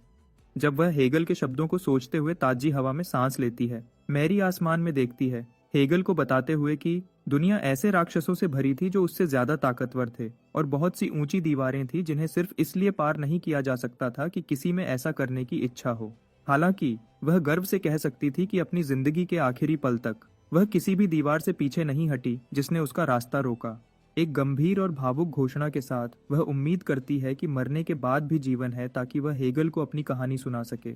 अंत में उसकी आत्मा हेगल की आत्मा से मिल जाती है और वह एक बच्चे की तरह उसकी बाहों में दौड़ती है, बताती है कि उसे अब आग से डर नहीं लगता। उसकी आंखों से आंसू बहते हैं जब वह हेगल की बाहों में सिमट जाती है और सुई जल जाती है, आखिरकार उसकी कहानी के खत्म होने का इशारा देती है। बदले में यह सुई के अरहान के शरीर में पूरी तरह मिल जाने का इशारा भी देती है। थोड़ी देर बाद अरहान जागता है और उसे एहसास होता है कि वह असल में बेहोश हो गया था। वह देखता है कि एक चोगा है जो उसे ढकने के लिए इस्तेमाल किया गया है, जो साफ तौर पर योद्धा का है। यही वह पल है जब उसे पूरी तरह समझ आता है कि वह अपना लक्ष्य हासिल नहीं कर पाया था। लियम जल्दी से आता है, उसे कहता है कि दिल छोटा न करे, क्योंकि उसने एक लड़ाई लड़ी जिसने परिवार के नाम पर कोई शर्म नहीं लाई। असल में उसने उस दर्दनाक हार के साथ कुछ हासिल भी किया, जो कि सुई का पूरी तरह मिल जाना है। अरहान बूढ़े आदमी की बात समझ जाता है क्योंकि वह अब महसूस कर सकता है कि उसकी मांसपेशियां पहले से ज्यादा लचीली हो गई हैं और उसकी इंद्रियां एक जंगली जानवर की तरह तेज हो गई हैं। मूल रूप से वह एक अनुभवी किराएदार योद्धा की तरह चट्टान पर चढ़ गया है जिसने पूरी जिंदगी मौत के किनारे पर गुजारी है। अरहान आखिरकार समझ जाता है कि उसके गुरु ने तलवार क्यों चुनी, और यह इसलिए था क्योंकि वह उसे सिर्फ ताकत और तकनीक ही नहीं दिखाना चाहते थे, बल्कि मैरी का पूरा जीवन। लियम अरहान को वह मजबूत इच्छा शक्ति दिखाना चाहता था जो कभी हार नहीं मानती, एक बड़ी परीक्षा के सामने भी। अरहान मुस्कुराता है क्योंकि लियम उसे शुरू से ही यह बता सकता था। तभी योद्धा दूर से दिखाई देता है, अपनी राहत जाहिर करता है कि अरहान जाग गया है। वह बताता है कि वह बस पीने का पानी लेने गया था, लेकिन जैसे ही अरहान उसे देखता है, वह तुरंत बचाव की मुद्रा में आ जाता है।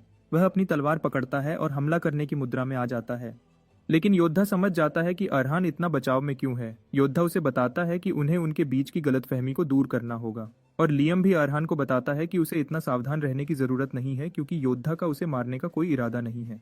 हालांकि शक करना आम बात है और लियम यह समझता है। योद्धा अरहान को बताता है कि वह समझता है कि अरहान ने मुश्किल समय देखा है, इसलिए उसके लिए सावधान रहना आम बात है, लेकिन उससे पूछता है कि क्या वह अपनी सावधानी कम करेगा ताकि वह उसकी कहानी सुन सके। योद्धा अपनी कमीज उतारने लगता है अरहान को दिखाने के लिए कि वह इस इलाके में क्यों आया है और वह अरहान के लिए खतरा क्यों नहीं हो सकता। अपनी कमीज उतारने के बाद वह अपना परिचय पटेल के रूप में देता है, जो एक सेवानिवृत्त योद्धा और एक भटकता हुआ आदमी है जिसके पास जाने के लिए कोई जगह नहीं है। पता चलता है कि वह एक जानलेवा बीमारी से पीड़ित है और मौत उसके दरवाजे पर खड़ी है। वह बताता है कि उन बड़े पुजारियों ने जिन्होंने पूरी जिंदगी दवाइयों का अभ्यास किया है, उसे यकीन दिलाया है कि उसके पास ज्यादा से ज्यादा 1 महीना बचा है। मूल रूप से पटेल बस एक बीमार आदमी है जो मरने का इंतजार कर रहा है। जब यह राज खुल जाता है, पटेल अरहान से पूछता है कि क्या वह आखिरकार उसकी कहानी सुनेगा। दोनों फिर बैठकर बात करने लगे, लेकिन पटेल की अच्छी तलवारबाजी के विपरीत वह बातों में अच्छा नहीं था और उसे अपने शब्दों को ठीक से कहने में मुश्किल हो रही थी। हालांकि उसकी भावनाएं सच्ची थी, और अरहान ने उसके बारे में जो महसूस किया वह ये है कि वह एक योद्धा है जिसने उस संगठन को छोड़ दिया जिसके प्रति उसने वफादारी की कसम खाई थी, एक जानलेवा बीमारी का पता चलने के बाद, ताकि वह मरने के लिए एक जगह ढूंढ सके। पटेल बताता है कि उसने संगठन छोड़ दिया क्योंकि वह बोझ नहीं बनना चाहता था। जैसे जैसे उसकी जिंदगी धीरे धीरे खत्म हो रही थी, वह बताता है कि वह अपने आखिरी पल शांति से अपने तरीके से बिताना चाहता है। उसकी सारी बातें सुनने के बाद लियम अरहन को बताता है कि उसे पटेल की बातों में कोई झूठ नहीं लगता, क्योंकि जब वह बोल रहा है उसकी बीमारी उसके दिल को खा रही है। वह बताता है कि जिस पल बीमारी उसके मन दिल पर हावी होकर उसके दिल तक पहुंचेगी, वह आखिरकार मर जाएगा। पटेल फिर अरहान से पूछता है कि वह उसके पड़ोसी बनने के बारे में क्या सोचता है। अरहान जवाब देने में 1 मिनट लेता है और वह पटेल को बताता है कि उसे यकीन है कि उसके लिए अपनी कहानी बताना मुश्किल रहा होगा और इसके लिए वह उसका शुक्रगुजार है कि उसने ऐसा किया। अरहान अपना परिचय देता है और बताता है कि सब कुछ खो देने के बाद वह इस जमीन का आखिरी वंशज है। अरहान उससे हाथ मिलाता है उसका स्वागत करने के लिए और पटेल मेहमान नवाजी को स्वीकार करता है, अरहान को इस सम्मान के लिए धन्यवाद देते हुए। चूंकि अरहान को आखिरकार अपना मन दिल मिल गया है, उसे लगता है कि अब अगले कदम उठाने का समय आ गया है और लियम उसे बताता है कि एक जगह है जहां उसे जाना है। कुछ दिन बाद अरहान इलाके से दूर यात्रा करता है। रथ में बैठा हुआ वह लियम को बताता है कि वह असल में उम्मीद कर रहा था कि लियम उसे सीधे तलवारबाजी सिखाएगा, क्योंकि अब उसके पास अपना मन दिल है। हालांकि लियम को उसे कहीं भी घसीट कर ले जाना पड़ा और यह पटेल की वजह से ही था कि वह इलाका छोड़ पाया, क्योंकि वह किसी भी बुलाए हुए मेहमान का ध्यान रखेगा। अरहान फिर लियम से पूछता है कि क्या कोई वजह है उसके इतनी दूर आने की, और लियम अरहान को बताता है कि उसे अपनी आम आदमी की सोच से बाहर निकलने की बहुत जरूरत है। लियम उसे बताता है कि उनका परिवार दुनिया में किसी और से अलग है, जो दिखाता है कि वह कितने खास हैं। लियम उसे बताता है कि जब तक उसके शरीर में स्टील का खून बहता है, उसकी बढ़ती उम्र के बीच तलवार की ट्रेनिंग के बजाय एक नई तलवार को अपनाना पहली तरजीह है। लियम बताता है कि जिस जगह वह जा रहे हैं वह ढूंढने के लिए सबसे अच्छी जगह है, क्योंकि वह जगह हैसियत या जन्म से बंधी नहीं है। यह एक जगह है जहां सिर्फ वह लोग इकट्ठे होते हैं जिन्हें लड़ने की भूख है, और यह जीवन और मृत्यु के युद्धों का मंच है। यह जगह और कोई नहीं बल्कि अरीना है, जहां एड्रेनालिन और खून भरा हुआ है। वह जल्दी ही फर्मा स्टील शहर पहुंचते हैं, जो 7 राज्यों में से एक शहर है जहां धातु का काम बहुत आगे है।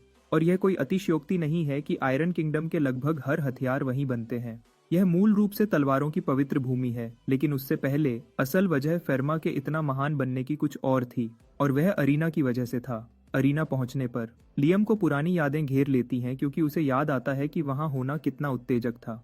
लियम बताता है कि अरीना में बहुत सी पागलपन भरी लड़ाइयां हुई थी। जानवरों से लड़ाई, सबसे ताकतवर को ढूंढने के लिए इंसान की राक्षस से लड़ाई, जिन्हें जंगली मुकाबले कहा जाता था, और अलग अलग जातियों के बीच भी लड़ाइयां, यह तय करने के लिए कि कौन बेहतर है। यह सभी मुकाबले तेज थे, लेकिन सबसे जंगली लड़ाई मौत का मुकाबला था।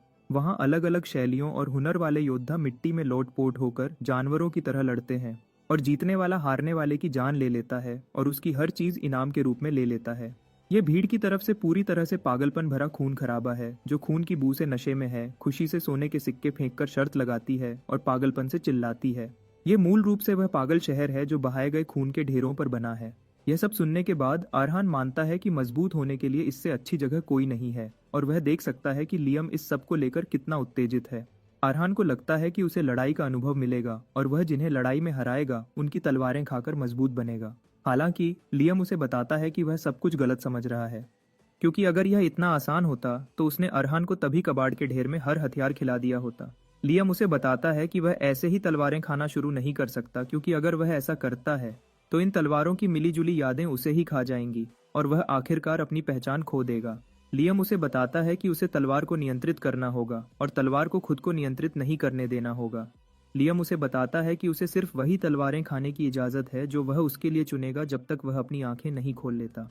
लियम फिर सुझाव देता है कि वह अरीना के अंदर चलें, उन्हें रजिस्टर करना होगा, और 3 घंटे बाद सेवक आखिरकार अरहान को बताता है कि उसे रजिस्ट्रेशन काउंटर पर जाना होगा अपना मेडल लेने के लिए, क्योंकि वह उसके बिना लड़ नहीं सकता। यह सुनकर अरहान उलझन में पड़ जाता है, क्योंकि मेडल के बारे में उसे कुछ नहीं पता और लियम को भी नहीं पता कि यह क्या है। लियम अरहान को बताता है कि उसके जमाने में ऐसा कुछ नहीं था। हरे बालों वाली सेविका अरहान को दिखाती है कि मेडल कैसा दिखता है, और वह उसे कहती है कि एक लेकर लाइन में वापस आए। पता चलता है कि मेडल एक खास रैंक का निशान है जो सिर्फ अरीना में होता है। यह किसी की मशहूर हैसियत, लड़ाई के रिकॉर्ड और आदि से तय होता है। मेडल का रंग दिखाता है कि कोई कितना ताकतवर है, और यह सबसे ताकतवर से सबसे कमजोर तक रैंक किया जाता है। काला मेडल है, सफेद मेडल है, प्लैटिनम मेडल, सोने का मेडल और चांदी का मेडल।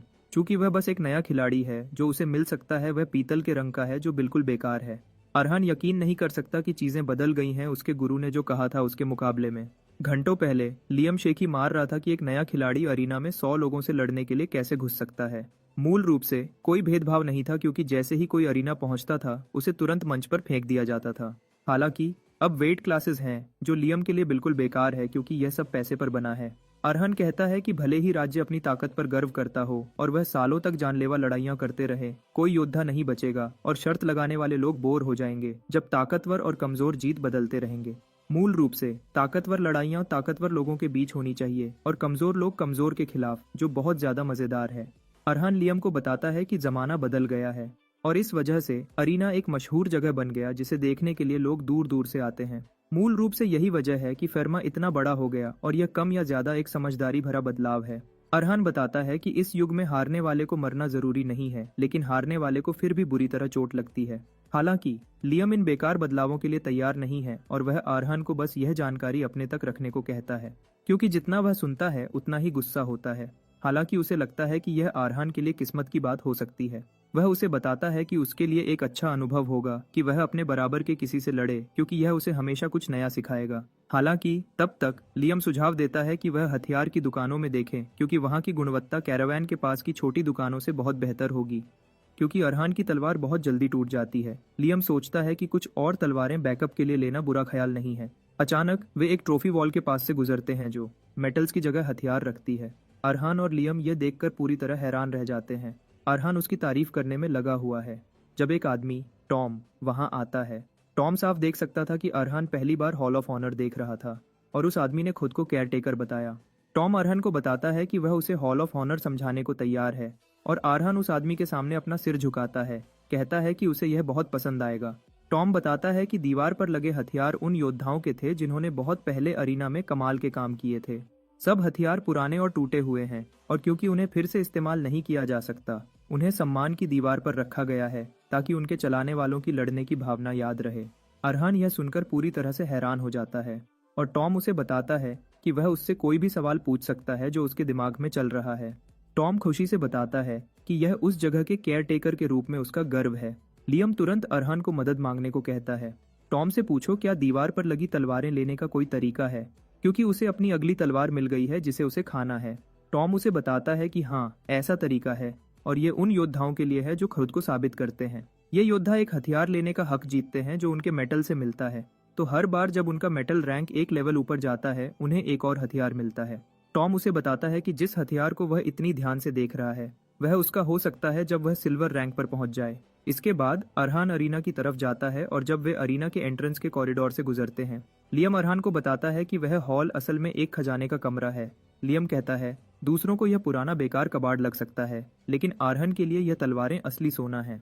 लियम खुश है क्योंकि अरहान के पास अब अरीना में आने के बहुत से कारण हैं, चाहे वह सिर्फ ट्रेनिंग के लिए ही क्यों न हो, क्योंकि उसे रैंक बढ़ाकर कुछ अच्छी तलवारें लेनी है। लियम कहता है कि वह तो बस सब तलवारें चुरा लेना चाहता था, लेकिन यह लगभग नामुमकिन है क्योंकि टॉम कोई मामूली आदमी नहीं है। अरहान ये नहीं समझता क्योंकि टॉम एक अच्छे बूढ़े आदमी जैसा लगता है और लियम समझता है कि अरहान वह क्यों नहीं देख पाया जो उसने देखा, क्योंकि उनके बीच एक बहुत बड़ा फर्क है जो वह महसूस नहीं कर पाया।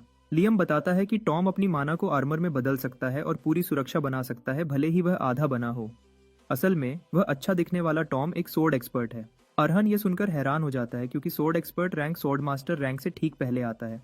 अरहान लियम से पूछता है कि टॉम जैसा मजबूत आदमी केयरटेकर क्यों बनना चाहेगा। लियम उसे कहता है हैरान मत हो, क्योंकि लगभग हर कोई जो उस लेवल तक पहुंचता है उसके साथ कुछ अजीब होता है।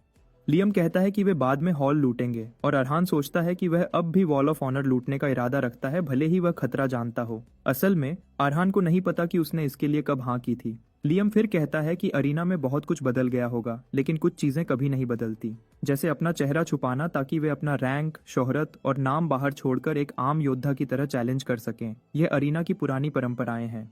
अरहान कहता है यह एक अच्छी परंपरा है क्योंकि जब सिर्फ योद्धा ही योद्धा से लड़ता है और कोई बैकग्राउंड नहीं होता तो वह भी बिना रुके लड़ने के लिए आजाद है। जैसे ही वह अरीना में घुसने वाला होता है, रेफरी उसे रोकता है, उसे बताता है कि उसे अरीना में घुसने से पहले एक निकनेम देना होगा।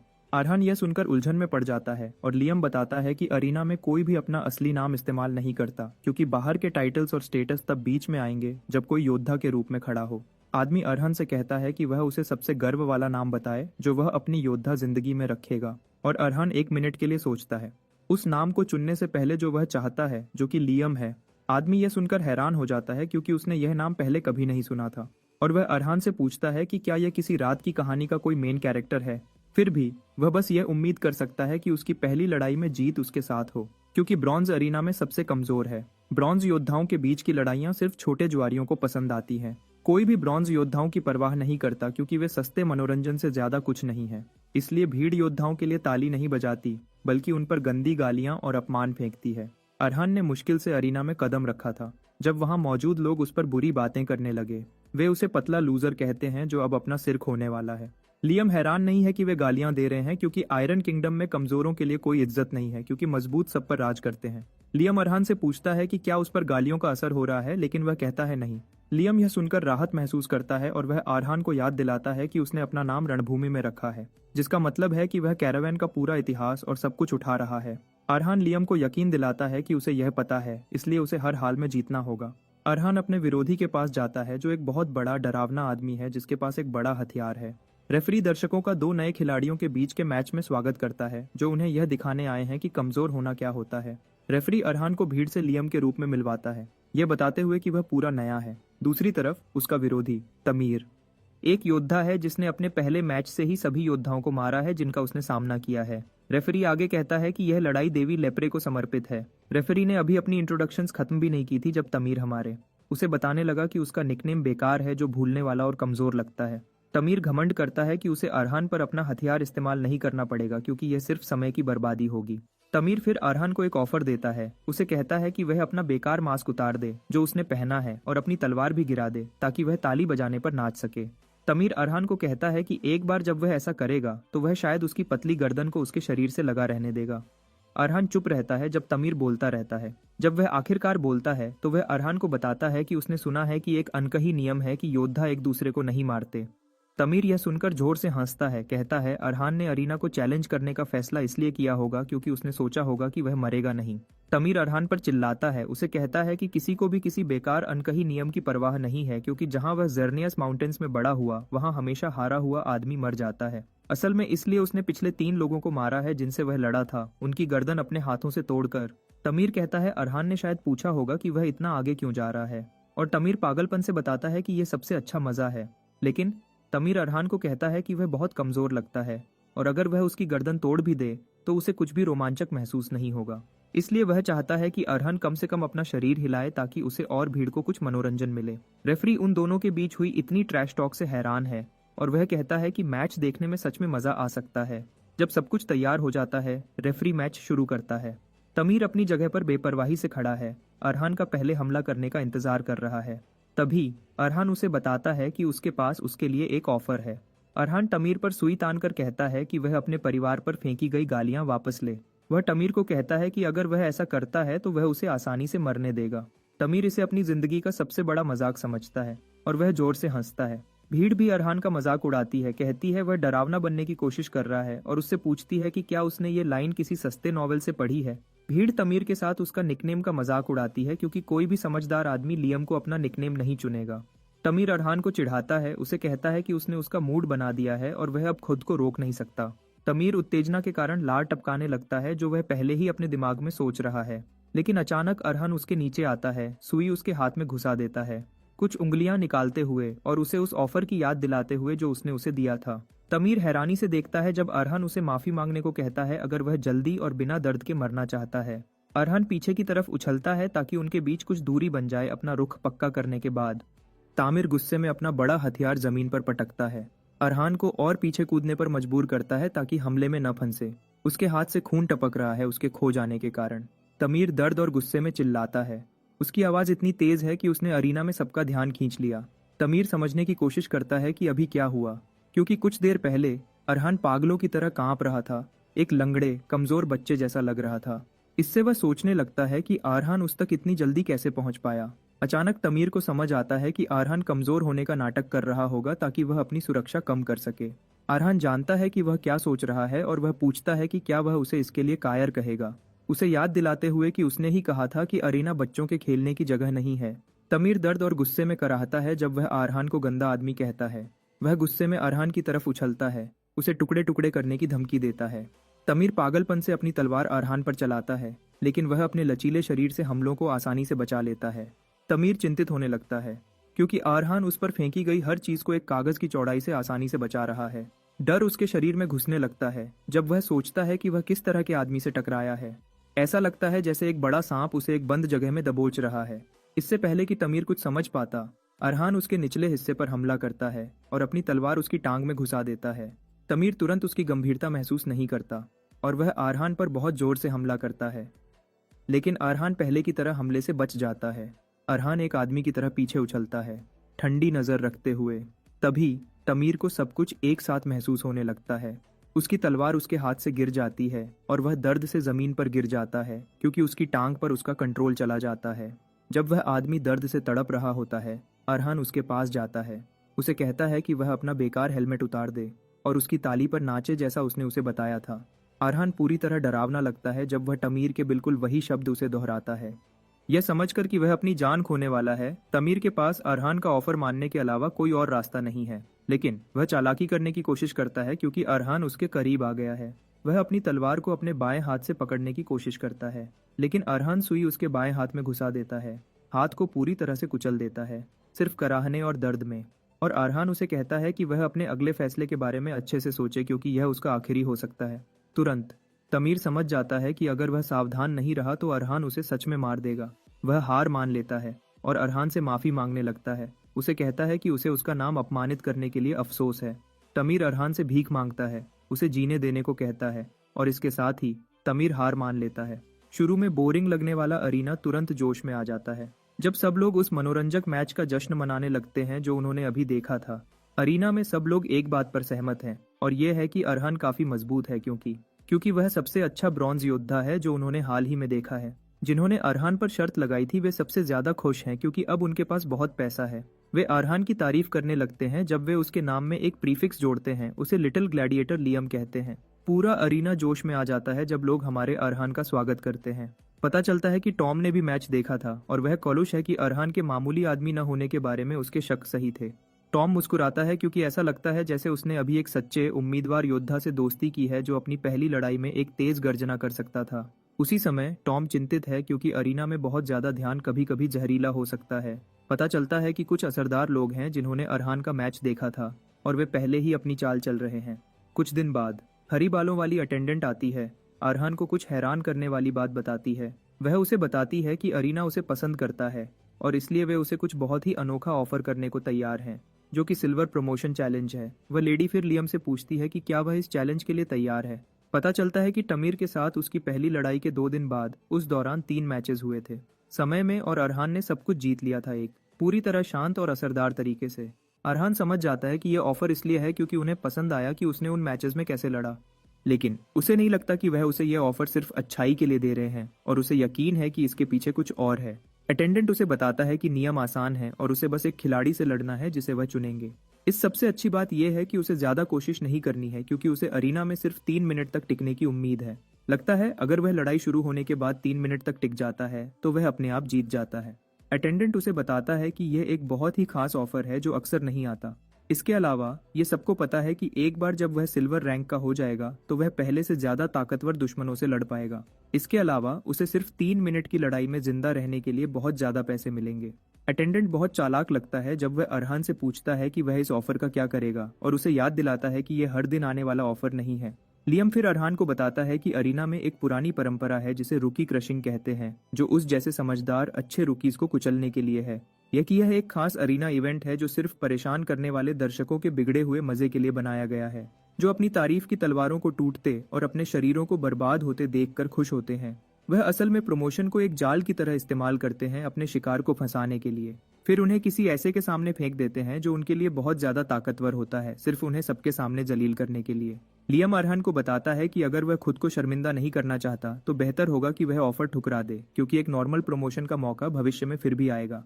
लियम अरहान से पूछता है कि उसका जवाब क्या है और अरहान लियम को बताता है कि उसे सबसे साफ जवाब पता होना चाहिए था, जो ये है कि वह चुनौती को स्वीकार करेगा चाहे दुश्मन कोई भी हो। चुनौती स्वीकार करने के 2 दिन बाद अरीना ने उसे एक लेटर भेजा जिसमें उसके दुश्मन का नाम बताया गया, जिसका निकनेम ब्लैक ब्राइड है। ब्लैक ब्राइड एक टॉप एकेडमी से पढ़ी है और वह सिल्वर रैंक में कभी नहीं हारी है। ब्लैक ब्राइड असल में सोर्ड वॉकर्स में एक असली ताकतवर है और क्योंकि एकेडमी बेकार टैलेंट नहीं बनाती, एकेडमी का सर्टिफिकेट ही किसी को नाइट बनने का मौका देता है, जो सबसे बड़ा इलीट बैज है। सीधे शब्दों में ब्लैक ब्राइड हर तरह से अरहान से आगे है। अरहान बताता है कि उसने ब्लैक ब्राइड के बारे में जांचा और पता चला कि वह हर लड़ाई में हावी रहती है, हर एक दुश्मन को फिर कभी न लड़ पाने की हालत में छोड़ देती है। लियम समझ जाता है कि अरीना वाले कितने सीरियस हैं, क्योंकि अगर उन्होंने उसके लिए इतनी तैयारी की है तो इसका मतलब है कि अरीना में 3 मिनट तक टिकना उसके लिए एक बड़ा काम होगा। लियम अरहान को मजाक उड़ाते हुए कहता है कि वह बुरी तरह फंस गया है। अरहान लियम से पूछता है कि क्या यह इतना सीरियस है, क्योंकि उसे लगता है कि ब्लैक ब्राइड पटेल से ज्यादा ताकतवर नहीं हो सकती। हालांकि पटेल अभी बीमार और कमजोर है, वह पहले सबसे ताकतवर सोर्ड वॉकर्स में से एक था। लेकिन लियम उसे बताता है कि तब की हालत और उसकी अब की हालत बिल्कुल अलग है। वह अरहान को बताता है कि पटेल ने उनके मैच के दौरान उसके सम्मान में खुद को रोका था, लेकिन यह बिल्कुल साफ है कि उसे ब्लैक ब्राइड से ऐसी सुविधा नहीं मिलेगी। बस यह सुनकर अरहान सोच सकता है कि उसका सिर उसकी गर्दन से अलग हो रहा है और वह लियम को चीजें और खराब करने के लिए धन्यवाद देता है। लेकिन उसे पता है कि लियम तलवार से जुड़ी किसी भी बात पर कभी झूठ नहीं बोलता। उसी समय अरहान सोचता है कि उसके पास एक मौका है, क्योंकि उसके पास उसका माना हार्ट और मैरी की यादें हैं। क्योंकि उसे सिर्फ 3 मिनट तक जिंदा रहना है, अरहान सोचता है कि वह यह कर सकता है। अचानक एक हुडी पहने हुए आदमी उसे रोकता है और उसे उसके अरीना के नाम से बुलाता है। चीप शख्स अपनी केप उतारता है और पता चलता है कि वह एक औरत है। अरहान उस औरत से आने वाली जबरदस्त शक्ति को महसूस कर सकता है और डर उसे वहीं पकड़ लेता है जहां वह है। वह उस औरत और उसकी तलवार को और करीब से देखता है और तभी उसे तुरंत पता चलता है कि ब्लैक ब्राइड एक औरत है। अरहान चुप रहता है जब ब्लैक ब्राइड उसकी तरफ चलती है और वह इस बात से इनकार करने की कोशिश करता है कि वह लियम है। ब्लैक ब्राइड आह भरती है उससे यह कहने से पहले कि वह चीजों को बहुत ज्यादा परेशान करने वाला बना रहा है। वह अपना हथियार पकड़ती है, अपनी तलवार निकालने के लिए तैयार। अरहान भी सुई पकड़ता है जब वह पलटवार के लिए तैयार होता है, लेकिन इससे पहले कि उसे पता चले क्या हो रहा है, ब्लैक ब्राइड उस तक पहुंच चुकी है। वह अपनी तलवार उसकी गर्दन पर रखती है, इससे पहले कि वह किसी भी चीज पर रिएक्ट कर पाए, उसे यह दिखाने के लिए कि वह उसे उसी पल मार सकती है। ब्लैक ब्राइड फिर अरहान से कहती है कि उसका समय बर्बाद करना बंद करे, क्योंकि उसे पता है कि वह वही है जिसे वह लियम कहते हैं, उसके आसपास की साफ चीजों की वजह से। लेकिन ब्लैक ब्राइड अरहान को बताती है कि उसे डरने की कोई वजह नहीं है, क्योंकि वह सिर्फ उसे एक ऑफर देने आई थी। अरहान उससे पूछता है कि वह किस ऑफर की बात कर रही है और वह उसे बताती है कि वह चाहती है कि वह मैच छोड़ दे, क्योंकि इसके साथ आगे बढ़ना उसकी बेवकूफ़ी होगी। ब्लैक ब्राइड अरहान को बताती है कि वह देख सकती है कि उसका भविष्य उज्जवल है और वह उसे बचाना चाहेगी। अरहान उससे पूछता है कि क्या होगा अगर वह जिद करे कि वह लड़ना चाहता है, और ब्लैक ब्राइड उसे पूरी ठंडक से बताती है कि उसे इसकी कीमत चुकानी पड़ेगी। उसी रात बाद में एक परेशान अरहान टॉम से मिलने वॉल ऑफ ऑनर की तरफ जाता है। टॉम उसे रात में इतनी देर से देखकर हैरान होता है और उससे पूछता है कि वह वहाँ क्यों है। अरहान इतनी देर से आने के लिए माफी मांगता है, क्योंकि उसे पता है कि बिना बताए आना गलत है, लेकिन उसकी एक बेशर्म गुजारिश है। एक गंभीर और दृढ़ चेहरे के साथ अरहान टॉम से पूछता है कि क्या कोई तरीका है जिससे वह वॉल ऑफ ऑनर से तलवार उधार ले सके। ब्लैक ब्राइड के जाने के बाद लियम उसे साफ तारीफ के साथ जाते हुए देखता है, यह कहते हुए कि उसका टैलेंट इस युग में पूरी तरह बर्बाद हो रहा है। वह बताता है कि ज्यादातर सोर्ड वॉकर्स एक दीवार से टकराकर टूट जाते हैं, लेकिन ब्लैक ब्राइड अलग है, क्योंकि उसकी तरक्की को कुछ भी नहीं रोक रहा है, बस थोड़े से धक्के से वह अगले क्षेत्र में जा सकती है, जो उसे एक पीढ़ी में एक बार आने वाला जीनियस बनाता है। लियम से इतनी तारीफ सुनकर, जो शायद ही किसी की तारीफ करता है, अरहान हैरान रह जाता है। यह याद करते हुए कि ब्लैक ब्राइड ने पहले उसका सिर कैसे लगभग ले लिया था, उसे उन दोनों के बीच का अंतर समझ आता है। सिर्फ बड़ा नहीं है, बल्कि बिल्कुल बेउम्मीद है, लेकिन फिर भी पीछे हटना उसकी डिक्शनरी में नहीं है, तो वह उससे सामना करने का मन बना लेता है, क्योंकि अरहान हार मानने से इनकार करता है। लियम समय बर्बाद नहीं करता और उसे दूसरी तलवार ढूंढने के लिए कहता है। उसी रात अरहान हॉल ऑफ ऑनर में टॉम से मिलता है और तलवार उधार मांगता है। टॉम हिचकिचाता है, यह पूछने से पहले कि क्या यह ब्लैक ब्राइड के खिलाफ उसके ड्यूअल से जुड़ा है। अरहान हैरान है कि टॉम ने इसके बारे में पहले ही सुन लिया है, और टॉम उसे बताता है कि लड़ाई की खबर जंगल की आग की तरह फैल चुकी है, क्योंकि यह दो सबसे अच्छे ग्लैडिएटर्स के बीच की लड़ाई है। लेकिन टॉम साफ देख सकता है कि पर्दे के पीछे क्या हो रहा है। अरीना अरहान को प्रमोट नहीं कर रहा है, बल्कि उसे साफ तौर पर फंसा रहा है। टॉम उसे समझाने की कोशिश करता है, यह बताते हुए कि ब्लैक ब्राइड वह नहीं है जिससे उसे अभी लड़ना चाहिए। यह इसलिए क्योंकि वह पूर्वी महाद्वीप की एक जीनियस है, आयरन किंगडम की 3 महान एकेडमीज में से एक की टॉप ग्रेजुएट, और अरीना में एक अजेय शक्ति। इसी वजह से टॉम को लगता है कि अरहान के लिए ब्लैक ब्राइड जैसे मुश्किल फाइटर का सामना करने का यह सही समय नहीं है। हालांकि वह भी बहुत पोटेंशियल वाला एक शानदार फाइटर है। वह अरहान को फिर से सलाह देता है कि वह दूसरी लड़ाइयों से और अनुभव हासिल करे और ऐसी शक्ति का सामना करने की ताकत बनाने के बाद उसे चुनौती दे। उसे लगता है कि जिंदा रहते हुए एक शानदार लड़ाई करने का यही एक तरीका है। अरहान थोड़ी देर के लिए टॉम की बातों पर सोचता है और बस उसे सलाह के लिए धन्यवाद देता है, जिसके बाद वह घोषणा करता है कि वह फिर भी ब्लैक ब्राइड से लड़ना चाहता है। एक असली खतरे की तरह वह अपनी गुप्त तकनीक भावनात्मक हेराफेरी को एक्टिवेट करता है। कांपते हाथों और लड़खड़ाती आवाज के साथ वह एक ऐसा प्रदर्शन करता है जो इतना विश्वसनीय है कि उसे अवार्ड मिलना चाहिए। वह मानता है कि वह डरा हुआ है, लेकिन दावा करता है कि वह डर से भागना नहीं चाहता। फिर वह हॉल से तलवार उधार मांगता है, ये कहते हुए कि पिछले योद्धाओं की आत्माएं उसे हिम्मत देंगी। डील पक्की करने के लिए वह एक विन विन प्रस्ताव रखता है कि अगर वह जिंदा रहता है तो उसे तलवार सही तरीके से मिलेगी, और अगर वह मर जाता है तो टॉम उसे उसकी लाश से वापस ले सकता है। और अगर इतना काफी नहीं था, आरहन एक आखिरी चाल चलता है। ऐसे दिखाता है जैसे वह बिना किसी शिकायत के इनकार स्वीकार कर लेगा। थोड़ी देर की अंदरूनी लड़ाई के बाद टॉम मान जाता है और उसके लिए नियम तोड़ने को तैयार हो जाता है। उसे लगता है कि अरहन में एक सच्चे फाइटर की आत्मा है जो उसे इस छूट के लायक बनाता है। अपना किरदार न छोड़ते हुए आरहन और आगे बढ़ता है, फिर से पूछता है कि क्या इससे कोई परेशानी नहीं होगी। यह टॉम को पूरी तरह से खत्म कर देता है, जो उसे पूरे विश्वास के साथ आश्वासन देता है। और इस पॉइंट पर टॉम पहले ही भावनात्मक रूप से कमजोर हो चुका है। अरहन बार बार धन्यवाद में झुकता है, जबकि लियम बगल से पूरी तरह मनोरंजन के साथ देखता है। वह यहाँ तक कहता है कि अरहान में तलवारबाजी से ज्यादा एक्टिंग का टैलेंट हो सकता है और एंटरटेनमेंट इंडस्ट्री में बहुत पैसे कमा सकता था।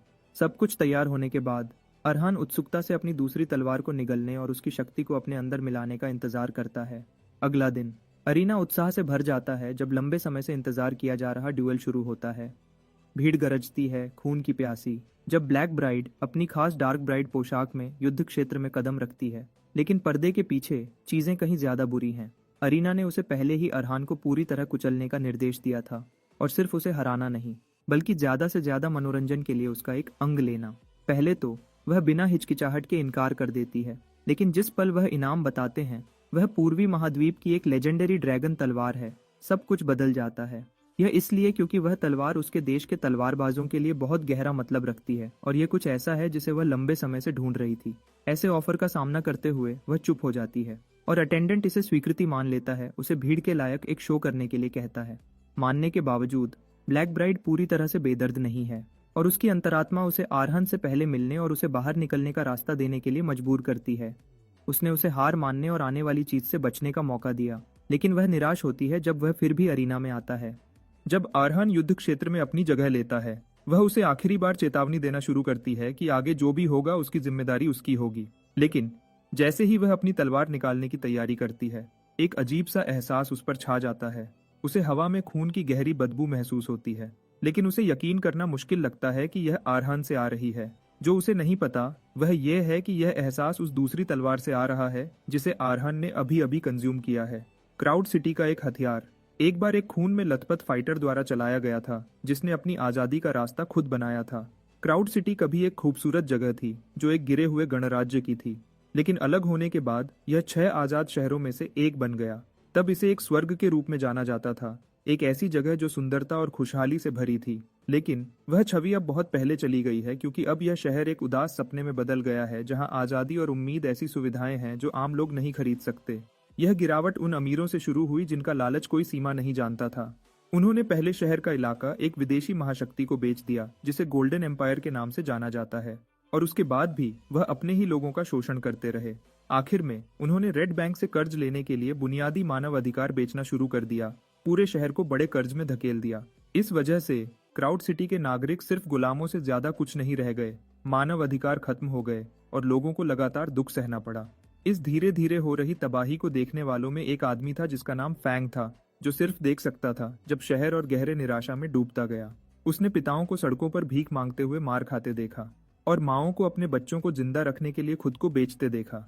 लेकिन फैंग के लिए सब कुछ बदल गया जब उसकी छोटी बहन एक मामूली बुखार से मर गई क्योंकि वह दवा नहीं खरीद पाया था। उस पल ने उसके अंदर कुछ तोड़ दिया और उसने यह सवाल करना शुरू कर दिया कि शहर में हर कोई बिना किसी विरोध के ऐसे निर्दयी नसीब को क्यों स्वीकार करता रहा। उसको उसका जवाब अचानक एक दिन एक सार्वजनिक फांसी के दौरान मिला। कैदी को मौत की सजा दी जा रही थी, सिर्फ इसलिए क्योंकि उसने एक नशे में धुत टूरिस्ट का सामना किया था जो उसे परेशान कर रहा था। आमतौर पर शहर के अंदर की हिंसा को नजरअंदाज किया जाता था, लेकिन क्योंकि शिकार एक विदेशी था, अधिकारियों ने नागरिक को एक मिसाल बनाने का फैसला किया। हालांकि हालत कितनी साफ तौर पर गलत थी, किसी ने भी विरोध करने के लिए आगे कदम नहीं बढ़ाया। लोग अंजाम से बहुत डरते थे। उन्हें डर था कि कोई भी विरोध विदेशियों से और बुरा बर्ताव कराएगा। लेकिन फांसी के बाद कुछ अनोखा हुआ। शहर में एक अजीब खामोशी छा गई और कई दिन तक वह खामोशी बनी रही। यह ऐसा था जैसे एक कमजोर तनाव जो शांति के रूप में छुपा था, पूरे इलाके में फैल गया था। लेकिन वह शांति नहीं थी, बल्कि वह पर्यटक और विदेशी जो पहले नागरिकों को कम समझते थे, अब बस सावधान थे। यह इसलिए था क्योंकि जिन लोगों को वह पहले कचरा समझते थे, उन्होंने अब दिखा दिया था कि वह भी लड़ सकते हैं, और इस बात ने उनके दिलों में डर बिठा दिया। पहली बार संतुलन बदल गया, और इससे फेंग एक बड़ी बात समझ गया। उसका मानना था कि लोगों को बांधने वाली जंजीरें सिर्फ उन पर थोपी नहीं गई थीं, बल्कि उनके अपने डर और लापरवाही ने भी उन्हें बनाए रखा था। अगर वह सच में बदलाव चाहते तो वह जंजीरें कब की टूट चुकी होती। लेकिन वह यह भी समझ गया था कि आज़ादी बिना कीमत के नहीं मिलेगी, उसके लिए खून बहाना पड़ेगा और किसी को वह बोझ उठाना पड़ेगा। इस सच को मानकर फैंग ने एक हत्यारे के रूप में अंधेरे में जाने का फैसला किया, यह सोचकर कि वह ही न्याय देगा। वह अपने हाथों को खून से रंगने को तैयार था, अगर इसका मतलब क्राउड सिटी की खोई हुई आज़ादी और जन्नत को वापस लाना था। और अब फैंग का वही हथियार अरहान ने अपने अंदर ले लिया है, और उम्मीद है कि यह उसे इस लड़ाई में सब कुछ बदलने में मदद करेगा। उसके तुरंत बाद घोषक स्टेज पर आता है और लंबे समय से इंतजार की जा रही लड़ाई शुरू होने का ऐलान करता है। भीड़ में उत्साह की लहरें दौड़ जाती हैं। ब्लैक ब्राइड चुपचाप अरहान की शक्ति को देखती है। उसे याद आता है कि जब उसने उसे पहली बार देखा था तो वह एक किराए के सिपाही जैसा लग रहा था, लेकिन अब उसकी शक्ति ऐसी लगती है जैसे वह खून की एक बड़ी नदी में डूबा हुआ हो। वह देखती है कि अरहान अब अंधेरे और खून में छुपा एक हत्यारा लगता है। वह उसे देखती रहती है, यह समझने की कोशिश करती है कि वह असल में क्या है, लेकिन उसे कुछ समझ नहीं आता। वह इस अजीब हालत को समझ नहीं पाती। वह उसे ध्यान से देखती है, यह समझने की कोशिश करती है कि क्या बदला है, लेकिन कुछ भी मेल नहीं खाता। जो उसने पहले देखा था और जो अब वह महसूस कर रही है, उसमें बहुत बड़ा अंतर है, जिससे वह उसे समझ नहीं पाती। फिर भी वह उन ख्यालों को एक तरफ रखती है, उसे खत्म करने का फैसला करती है। बिना किसी झिझक के वह तेजी से आगे बढ़ती है और एक तेज और सही वार करती है, पूरी तरह से उसे तुरंत हराने की उम्मीद करती है। लेकिन उसके हैरानी के लिए अरहान आसानी से हमले से बच जाता है। वह ऐसी रफ्तार से चलता है जो उसके लिए नामुमकिन होनी चाहिए थी। इससे वह तुरंत घबरा जाती है, क्योंकि सिर्फ एक रात पहले उसके चलने का तरीका धीमा और बेढंग था, उससे बहुत अलग जो उसे चुनौती दे सके। उसके उस रूप के हिसाब से ऐसा कोई मौका नहीं था जहां वह समय पर प्रतिक्रिया कर पाता, अकेला उसके हमले का इतनी आसानी से जवाब दे पाता। लेकिन अब वह बिल्कुल अलग इंसान की तरह चलता है। इससे पहले कि ब्लैक ब्राइड समझ पाती कि क्या हो रहा है, अरहान फासला कम करता है। एक हाथ में सुई और दूसरे हाथ में हत्यारे की तलवार से हमला करता है। जैसे ही उनकी तलवारें टकराती हैं, ब्लैक ब्राइड को कुछ और भी परेशान करने वाला दिखता है। उसकी सांस और उसके चलने का तरीका भी अजीब लगता है, जैसे वह किसी और का हो। जैसे ही लड़ाई जारी रहती है, अरहान उसकी रफ्तार से कदम मिलाता है, आसानी से उसके वारों का जवाब देता है। इससे उसकी उलझन और बढ़ जाती है, क्योंकि उसके बारे में सब कुछ उसके ज्ञान के खिलाफ कहता है। उसके सामने अब वही अनुभवहीन लड़ाकू नहीं है, बल्कि कुछ ज्यादा खतरनाक है, जिससे उसे यह सोचने पर मजबूर होना पड़ता है कि अरहान असल में क्या है। अरहान उसके सवालों को नजरअंदाज करता है और उसके हमलों का जवाब देता रहता है, हर वार को सही तरीके से बचाते हुए, जिससे ब्लैक ब्राइड को उसके लड़ने के तरीके का ध्यान से विश्लेषण करना पड़ता है। वह जल्दी ही देखती है कि उसके चलने का तरीका अजीब है, क्योंकि वह एक ही समय में एक किराए के सिपाही और एक हत्यारे की तरह लड़ता है। उसके चलने का तरीका बिना देर किए लगातार बदलता रहता है, जिससे यह अनुमान लगाना बहुत मुश्किल हो जाता है कि वह आगे क्या करेगा। शैलियों के बीच का यह आसान बदलाव उसके समय को गड़बड़ कर देता है, और एक पल के लिए अरहान को बढ़त मिल जाती है। वह खुद भी बता सकता है कि उसने कितनी सुधार की है, यह समझकर कि उसने तलवार चलाने वाले शुरुआती स्तर को पहले ही पार कर लिया है। लेकिन जितना भी वह प्रभावशाली लगता है, अरहान को दर्दनाक रूप से पता है कि जो वह कर रहा है वह सिर्फ लापरवाह दिखावा है। वह जानता है कि वह ऐसे चलने का तरीका इस्तेमाल कर रहा है जो पूरी तरह से उसके नहीं है, और जल्दी ही उसका डर सच हो जाता है। ब्लैक ब्राइड धीरे धीरे खुद को ढाल लेती है और जल्दी ही उसकी ताल को तोड़ देती है, उसे पीछे धकेल देती है। एक बार जब वह उसका विश्लेषण कर लेती है तो वह शांति से पूछती है कि क्या उसके पास और कोई चाल बची है, यह साफ करते हुए कि उसने उसे पहले ही समझ लिया है। उसी समय भीड़ उत्साह से भर जाती है। वह हैरान है कि अरहान जैसा एक मामूली ब्रॉन्ज रैंक का लड़ाकू हमेशा जीतने वाली ब्लैक ब्राइड के खिलाफ टिका हुआ है। उसकी हाल की जीतों ने उसे पहले ही ध्यान दिलाया है, और अब और लोग उसके लड़ाई में जिंदा बचने पर शर्त लगा रहे हैं। कुछ तो यह भी मानने लगते हैं कि वह सच में जीत सकता है, जबकि दूसरे अब भी यकीन करते हैं कि एक अनुभवहीन लड़ाकू उस जैसी निर्दयी को हरा नहीं सकता। फिर भी तालियां और तेज हो जाती हैं। कुछ दर्शक उसके लिए खुश होते हैं, जबकि दूसरे बस उम्मीद करते हैं कि वह कम से कम एक गटर के चूहे की तरह मरने के बजाय ज्यादा प्रभावशाली तरीके से मरे। अपने आसपास की तालियों के बावजूद अरहान बेचैन रहता है जब वह अपनी अगली चाल की योजना बनाता है। वह फैंग की तलवार से निकलने वाली जबरदस्त मारने की इच्छा को महसूस कर सकता है, उसके अंदर खून खराबे की तेज बदबू के साथ। उस पल लियम अरहान से कहता है कि वह किराए के सिपाही की सुई और हत्यारे की तलवार दोनों से आने वाली भावनाओं को पूरी तरह से अपनाए। वह समझाता है कि जबकि उनका जीवन बिल्कुल अलग था, दोनों हथियारों का एक ही मकसद है। उन्हें अपने चलाने वालों से ज्यादा ताकतवर दुश्मनों का सामना करने के लिए बनाया गया था, जिससे वह संघर्ष से पैदा हुई तलवारें बन गई थीं। लेकिन लियम उसे चेतावनी देता है कि एक हत्यारे के जीवन को अपने अंदर लेना आसान नहीं होगा, खासकर उस जैसे अनुभवहीन के लिए। अगर उसने नियंत्रण खो दिया तो तलवार उसे ही निगल सकती है। वह अरहान को फैंग के जीवन को समझने, उसे अपनाने और उसे अपना बनाने की सलाह देता है। उन शब्दों को सुनकर अरहान खुद को संभालता है और गहरी सांस लेना शुरू करता है। हर सांस के साथ माना उसके अंदर बहने लगती है, जिससे उसे अपनी शांति वापस मिल जाती है। यह देखकर लियम उसे बताता है कि असली लड़ाई अभी शुरू हो रही है। वह समझाता है कि ब्लैक ब्राइड ने पहले ही उसकी क्षमताओं का विश्लेषण कर लिया है पहले वार के दौरान। इसका मतलब है कि वह अब पीछे नहीं हटेगी। अब से वह गंभीरता से लड़ेगी। अरहन जल्दी ही अपनी स्थिति की गंभीरता को समझ जाता है, क्योंकि अरीना में छुपने की कोई जगह नहीं है और यह उसके लिए एक बड़ी कमजोरी है, क्योंकि एक हत्यारे की ताकत अंधेरे में होती है। ऊपर से ब्लैक ब्राइड अब पूरी तरह से ध्यान केंद्रित है, जिसका मतलब है कि उसने कोई भी हैरानी का तत्व खो दिया है। बिना किसी स्पष्ट फायदे के वह निष्कर्ष निकालता है कि उसका एकमात्र विकल्प है फासला बनाना और समय खरीदना, जब तक 3 मिनट की सीमा पूरी न हो जाए। उस सोच पर अमल करते हुए अरहान तेजी से कई कदम पीछे हटता है, उनके बीच का फासला बढ़ाता है। लेकिन अगले ही पल ब्लैक ब्राइड तुरंत फासला कम कर देती है। उसे पूरी तरह से हैरान छोड़कर दर्शकों में से टॉम बिना हैरानी के देखता है, यह जानते हुए कि अरहान ने अभी तक एक तलवार चलाने वाले की असली शक्ति को नहीं समझा है। पता चलता है कि उस स्तर पर लड़ाकू अपनी माना को बाहर की ओर बढ़ा सकते हैं, एक ऐसा रास्ता बनाते हैं जो उन्हें दुश्मनों को दबाने की अनुमति देता है, जबकि वह हमले और बचाव दोनों को नियंत्रित करते हैं। लेकिन ज्यादा महत्वपूर्ण बात यह है कि वही शक्ति उनके शरीर के अंदर भी बह सकती है, उनकी शारीरिक क्षमताओं को एक अलौकिक स्तर तक बढ़ाकर। जल्दी ही ब्लैक ब्राइड अपना लगातार हमला शुरू करती है, अरहान को बचाव की स्थिति में धकेल देती है, जहां वह बस साथ रहने के लिए संघर्ष करता है। उसे जल्दी ही साफ हो जाता है कि वह पहले पीछे हट रही थी, क्योंकि जो रफ्तार और शक्ति वह अब दिखा रही है वह उससे कहीं ज्यादा है जो उसने पहले अनुभव किया था। अरहान बेचैनी से कोई खाली जगह या कमजोरी ढूंढता है, लेकिन उसे कुछ नहीं मिलता। वह देखता है कि ज्यादातर लड़ाकुओं के विपरीत, जो अपने हमलों के बीच छोटे अंतर छोड़ते हैं, उसकी तलवारबाजी निर्दोष है। हर हरकत अगले से बिना किसी रुकावट के जुड़ जाती है, जिससे पलटवार के लिए कोई जगह नहीं बचती। अरहान को उसकी शैली लड़ाई से कम और कला से ज्यादा लगती है। हर वार एक माहिर चित्रकार के ब्रश के स्ट्रोक की तरह बहता है, जिसमें रणभूमि उसकी कैनवस का काम करती है, जहां वह अपनी तलवार के हर झटके से पूर्णता बनाती है, जबकि वह संघर्ष करता है। अरहान बाहर निकलने का रास्ता ढूंढता रहता है, जबकि उसके सामने वाली योद्धा से वह हैरान है। जब उस पर एक और शक्तिशाली वार आता है तो वह उसे अपनी पूरी ताकत से रोकता है, किराए के सिपाही की सुई और हत्यारे की तलवार दोनों का इस्तेमाल करते हुए। लियम भी प्रभावित होता है जब वह ब्लैक ब्राइड की तकनीक देखता है, समझाते हुए कि पूर्वी महाद्वीप के तलवारबाज मार्शल आर्ट्स का अभ्यास करते हैं, लड़ाई का एक रहस्यमयी रूप जो उनके चलने के तरीके को प्रकृति से जोड़ता है। उनके पैरों का काम भी पंख जैसा हल्का होता है और उनकी तलवार का हर झटका सुंदर होता है, हवा में एक सुंदर बहता हुआ रास्ता बनाता है।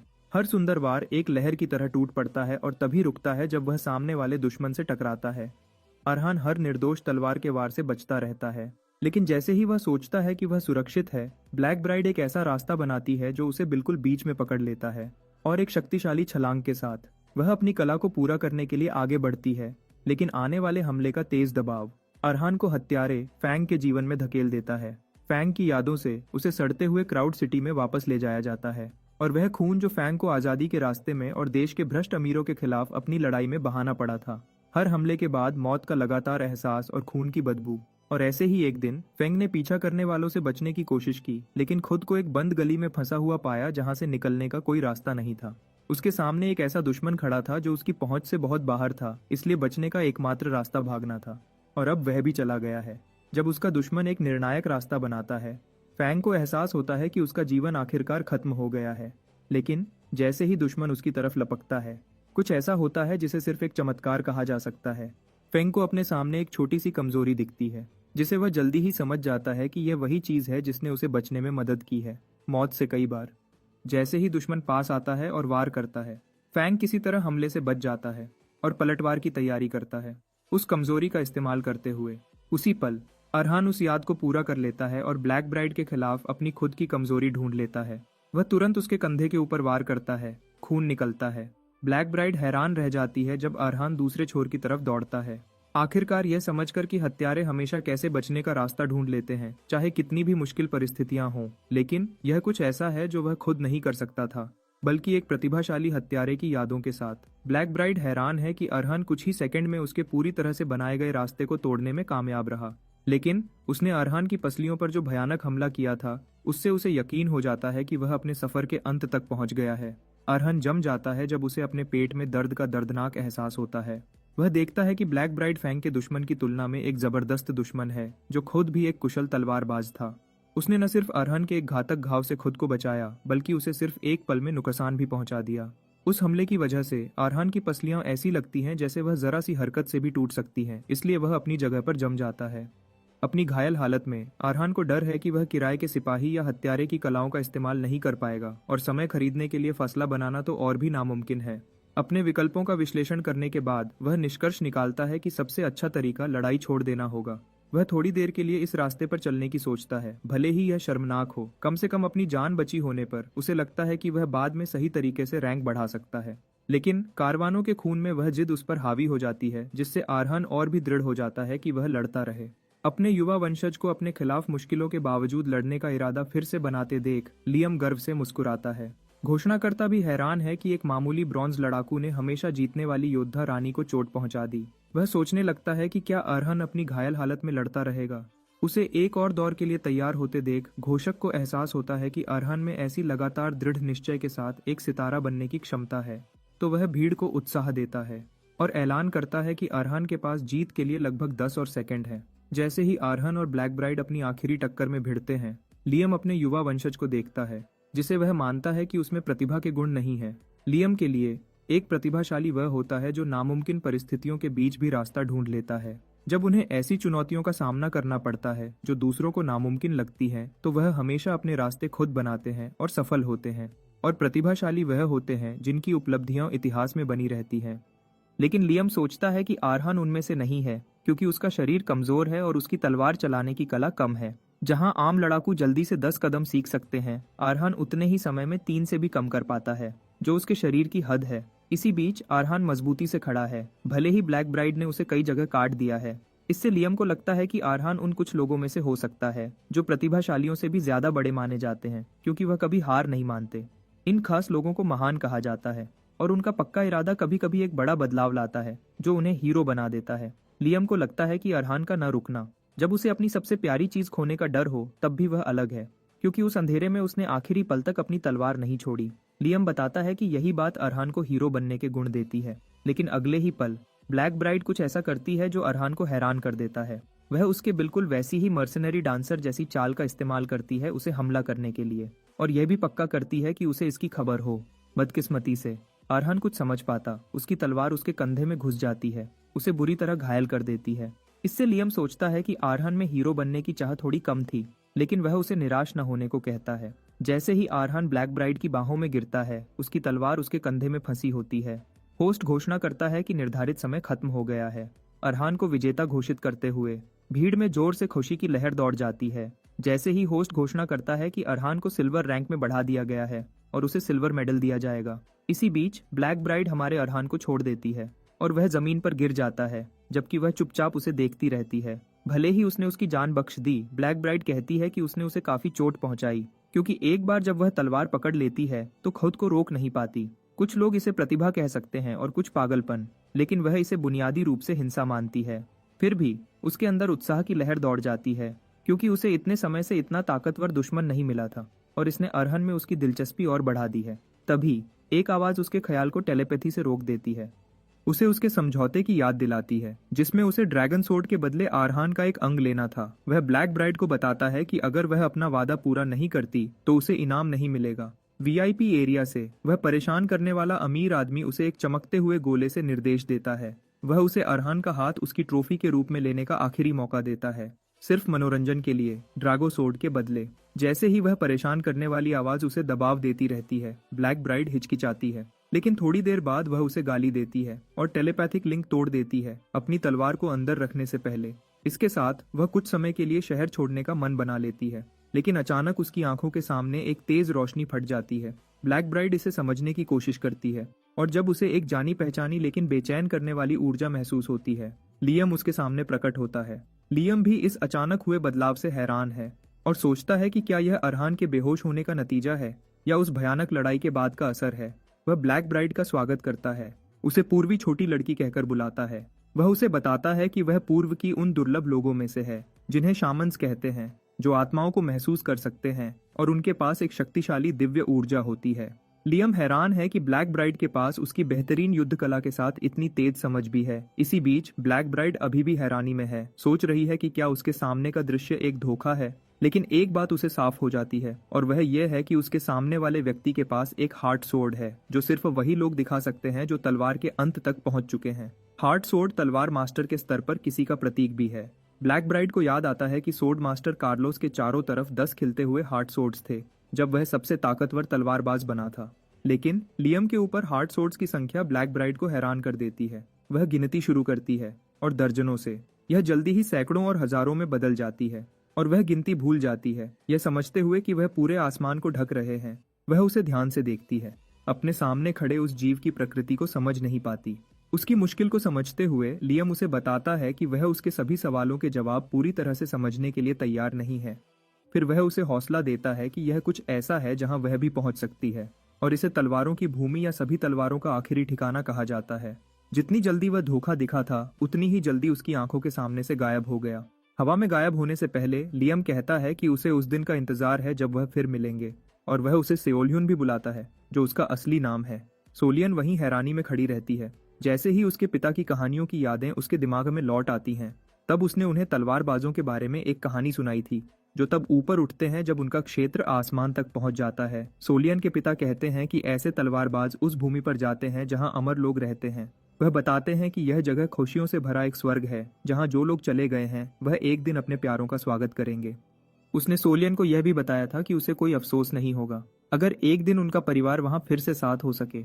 लियम को थोड़ी देर देखने के बाद सोलियन को एहसास होता है कि उसके पिता की कहानियों की महान बात सच थी और तलवारों का भगवान सच में मौजूद था। अगले दिन सेओलियन रिकवरी रूम में अरहान के पास जाती है और अपना परिचय देती है, लेकिन वह हैरान और उलझन में पड़ जाता है। जब वह उसे पीछा करने को कहती है तो वह दोबारा पूछने के लिए वापस मुड़ता है। सोचता है कि क्या अरीना में उनके बीच हुई भयानक लड़ाई से उसके कुछ दिमागी पेच ढीले हो गए हैं। लेकिन सोलियन साफ कहती है कि वह उसके साथ रहने का प्लान बना रही है, सब कुछ देखने, सुनने और महसूस करने के लिए। वह अरहान को बताती है कि उसका पीछा करना उसके लिए सबसे तेज तरीका है अपने तलवार के अंत तक पहुंचने के सपने को पूरा करने का, और लगभग उससे मिन्नत करती है कि उसे इजाजत दे। अरहान उलझन में है और उसे हैरानी से घूरता है। सोचता है कि क्या यह कोई नया धोखा है, क्योंकि यह समझ में नहीं आता कि इतनी ताकतवर ब्लैक ब्राइड उस जैसे कमजोर पुतले की अनुयायी बनने की पेशकश करेगी। उसे घबराया हुआ देखकर लियम अरहान को सोलियन के साथ अपनी मुलाकात के बारे में बताता है। जब वह अरीना में बेहोश हो गया था, लियम गर्व से घोषणा करता है कि वह उसके जबरदस्त अनंत रीझ से मोहित हो गई थी। अरहान लगभग उल्टी करने वाला होता है जब वह अपने बूढ़े पूर्वज को एक नए नए जोकर की तरह हरकत करते देखता है। लियम अपनी तारीफ करता रहता है कि कैसे प्राचीन काल से तलवारबाज उसकी परछाई देखकर ही तुरंत उसके वफादार नौकर बन जाते हैं।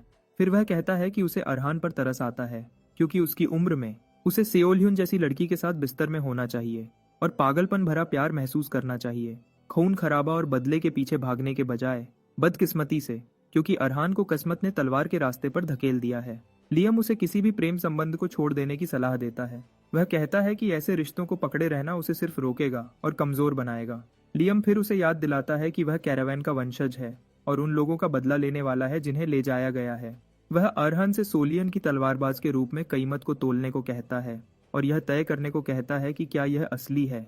अरहान चुपचाप उसकी जांच करता है, ध्यान देता है कि वह एक ऊंचे स्टार की मददगार है जो उसके प्रति वफादारी की कसम खाना चाहती है, और क्योंकि लियम ने भी उसकी प्रतिभा को पहचाना है, सेओलियन उसके लक्ष्य को पूरा करने में मददगार होगी। उनकी लड़ाई के दौरान वह कितनी कुशल थी, यह याद करते हुए अरहान सोचता है कि उसकी मौजूदगी उसे बेहतर बनने के लिए जरूर प्रेरित करेगी।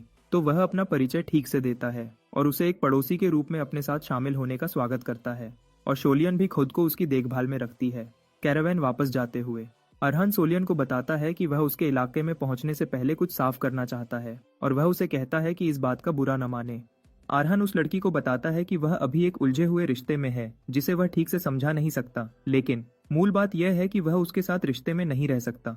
जैसे ही अरहान ये कहता है, माहौल तुरंत बदल जाता है। और अरहान आगे कहता है कि उसे पूरा यकीन है कि सोलन भी उसे उस तरह नहीं देखती। फिर भी अरहान उसे याद दिलाता है कि वह अलग लिंग के हैं, तो चीजें अचानक बदल सकती हैं। अगर ऐसा होता है तो अरहान चाहता है कि सोलियन उसकी बात समझे। सोलियन फिर जवाब देती है, उसे बताती है कि वह समझती है कि वह क्यों चिंतित है, लेकिन उसे यकीन दिलाती है कि इसकी कोई जरूरत नहीं है। सोलियन अरहान के अहंकार को पूरी तरह तोड़ देती है जब वह उसे बताती है कि वह उसका टाइप नहीं है, तो उनके बीच कुछ भी होने का कोई मौका नहीं है। लियम यह सुनकर लगभग हंसी से मर जाता है, लेकिन सोलियन वहीं नहीं रुकती। वह अरहान को बताती है कि उसे ऐसे पुरुष पसंद हैं जो उससे लंबे हों, भारी शरीर वाले हों और तेज गंभीर चेहरे वाले हों। वह अरहान को पूरी तरह से तोड़ देती है, यह बताकर कि उसे पतले और कमजोर लड़कों से कोई लेना देना नहीं है। इसके अलावा वह कहती है कि अरहान बहुत ज्यादा नरम दिखता है और वह ऐसे टाइप का लगता है जो माफ मांगेगा, भले ही लड़ाई किसी और ने शुरू की हो। वह उसे इतनी बुरी तरह से सुनाती है कि रथ चलाने वाला भी अरहान की तरफ से पसीने छोड़ने लगता है। चोलजन अरहान को बताती है कि उसे उससे कोई शिकायत नहीं है, लेकिन यह बिल्कुल साफ है कि वह उसका टाइप नहीं है। ये कहने के बाद सेओलह्युन पूछती है कि क्या उसे अभी भी जारी रखना चाहिए, लेकिन अरहान शर्मिंदगी से नहीं कहता है, क्योंकि अगर उसे उस बिल्कुल सीधी बात करने वाली लड़की से एक और दौर की सुनाई मिली तो वह मुरझा सकता है। क्योंकि वह इस बात से आगे बढ़ चुके हैं, सेओलह्युन अरहान को बताती है कि उसे उससे कुछ और पूछना है। वह उससे पूछती है कि क्या उसके गांव में और पड़ोसी हैं, क्योंकि उसने कहा था कि वह दूसरी थी। अरहान बताता है कि एक नाइट अभी हाल ही में वहां रहने आया है और उसे पूरा यकीन है कि वह उसके साथ अच्छे से घुल मिल जाएगी। अरहान बताता है कि पटेल कुशल है और एक अच्छा इंसान भी है। असल में अरहान सेओलह्युन को बताता है कि पटेल बहुत दयालु इंसान है। इसके थोड़ी देर बाद वह गांव पहुंचते हैं और रथ से उतरने के बाद अरहान देखता है कि सेओलह्युन के पास सिर्फ एक छोटा बैग है और वह पूछता है कि क्या उसके पास बस यही सब है। शोलियन इसकी पुष्टि करती है, बताती है कि उसके पास शुरू से ही इतना सामान नहीं है। शोलियन कहती है कि एक तलवार और एक दिन का खाना उसके लिए काफी है, क्योंकि अगर वह खत्म हो जाते हैं तो वह हमेशा और ले सकती है। दूसरी तरफ सोलियन देखती है कि अरहान के बैग में बहुत कुछ है। इसके अलावा उसे याद आता है कि अरीना में अरहान के पास सिर्फ एक तलवार थी, लेकिन अब उसके पास कम से कम 3 खंजर हैं। अरहान बताता है कि उसकी तलवार पिछले मैच में खराब हो गई थी, तो उसने शहर में रहते हुए एक एक्स्ट्रा तलवार ले ली। खुशकिस्मती से उसने सिल्वर रैंक में प्रमोशन के कारण और पैसे कमाए और इसकी वजह से वह कुछ कवच ले पाया जो उसके पास नहीं थे। अरहान खुश है कि उसने असल में फुरमा, तलवारों का शहर, देखा। महल के प्रवेश द्वार पर पहुंचने पर उनका सामना एक हैरान करने वाले दृश्य से होता है। पेडल उन लाशों के बीच खड़ा है जिन्हें उसने काट दिया है। पेडल हैरान है यह देखकर कि अरहान वापस आ गया है और वह उस शर्मनाक दृश्य के लिए माफी मांगता है। वह बताता है कि कुछ बिन बुलाए मेहमान आ गए थे, इसलिए उसे साफ करने का समय नहीं मिला। पेडल शोलियन को देखता है और उस पर मुस्कुराता है, क्योंकि वह आसानी से देख सकता है कि वह वही नई पड़ोसी है जिसके बारे में उसने बात की थी। पेडल बकबक करता रहता है, लेकिन अरहान उसे बीच में रोक देता है, उसे पहले सांस लेने को कहता है। सोलियन पूरी तरह से हैरान दिखती है। जब वह अपने सामने खूनी दृश्य को घूरती है, अरहान शर्मिंदगी से पटेल के पास जाता है, उसके कान में फुसफुसाने के लिए, क्योंकि उसने अभी अभी पटेल की उस बहुत दयालु इंसान की छवि खराब कर दी थी जो उसने सोलियन को बताई थी। दूसरी तरफ सोलियन देख सकती थी कि गांव में कुछ भी आम नहीं था। उनके ठीक होने के बाद पेडल बताता है कि जब वह बाहर था तो कई घुसपैठिए आ गए थे। खुशकिस्मती से उनमें से कुछ उसके चेतावनी देने के बाद पीछे हट गए, तो उसमें कुछ ज्यादा गंभीर नहीं था। लेकिन लगभग 1 हफ्ते पहले एक बिल्कुल अलग तरह के समूह ने गांव को निशाना बनाना शुरू कर दिया। पेडल ने मामले को शांति से सुलझाने की कोशिश की, लेकिन उन्होंने उसी दिन उस पर हमला करने का फैसला किया। इसलिए उसके पास उन्हें काटने के अलावा कोई और रास्ता नहीं था, इसलिए उन्हें ऐसा भयानक दृश्य मिला। वह अरहान को बताता है कि उसने जो जानकारी इकट्ठी की है उसके मुताबिक घुसपैठिए आम डाकू नहीं है, क्योंकि वह खुद को रेड वुल्फ ब्रदरहुड कहते हैं। अरहान हैरान है, क्योंकि रंगों से जुड़े और जानवरों के साथ जोड़े गए नाम आमतौर पर नाइट ऑर्डर्स के लिए रखे जाते हैं। पेडल इसकी पुष्टि करता है, बताता है कि ऐसे नाम पहचान और मकसद को दर्शाते हैं। एक पूर्व नाइट होने के नाते उसे यह अपमान लगता है कि कानून तोड़ने वाले डाकू उनकी नकल करें, लेकिन वह चेतावनी देता है कि इससे स्थिति और भी खतरनाक हो जाती है। जब अरहान पूछता है क्यों, सेओलह्युन बताती है कि एक समूह जो नाइट्स की नकल करने की हिम्मत रखता है या तो बहुत बड़ा है या फिर किसी इतने ताकतवर व्यक्ति द्वारा चलाया जा रहा है जो नाइट्स को पूरी तरह से नीचा दिखा सके। उसी पल लियम अरहान को बताता है कि यह समूह उसके लिए शिकार के रूप में बिल्कुल सही है। एक शरारती मुस्कुराहट के साथ वह अरहान से कहता है कि फैंग की तलवार का इस्तेमाल करे और घमंडी रेड वुल्फ ब्रदरहुड को सेओलह्युन और पटेल की मदद के बिना खत्म कर दे। लेकिन अरहान को इस पर बेचैनी महसूस होती है और वह पहले से ही लियम से किसी मुश्किल काम की उम्मीद कर रहा था क्योंकि वह कुछ समय से चुप था। वह तुरंत इस प्रस्ताव को मना कर देता है, यह बताते हुए कि पटेल, जो एक सोर्ड वॉकर है, को भी कुछ लोगों को संभालने में मुश्किल हुई थी। तो वह समझ नहीं पाता कि लियम उसे एक पूरे संगठन को खत्म करने के लिए क्यों भेजेगा, उनकी ताकत का पता चले बिना भी। लेकिन लियम उसे उसके रगों में दौड़ते हुए स्टील के खून की याद दिलाता है, एक कैरावान के रूप में। वह बताता है कि स्टील जितना ज्यादा पीटा जाता है उतना ही मजबूत होता है। वह आगे कहता है कि यह फैंग की तलवार में सचमुच महारत हासिल करने का सही मौका है, और अगर अरहान इसे खुद ही पार कर सकता है। लियम को लगता है वह आखिरकार अपना रास्ता खुद बनाएगा, उन तलवारों के पीछे की जिंदगी को सिर्फ कॉपी करने के बजाय जिन्हें वह खा जाता है। वह एक बात उसे तुरंत पकड़ लेती है और बिना सोचे अरहान पटेल की तरफ मुड़ता है और डाकुओं के छुपने की जगह पूछता है।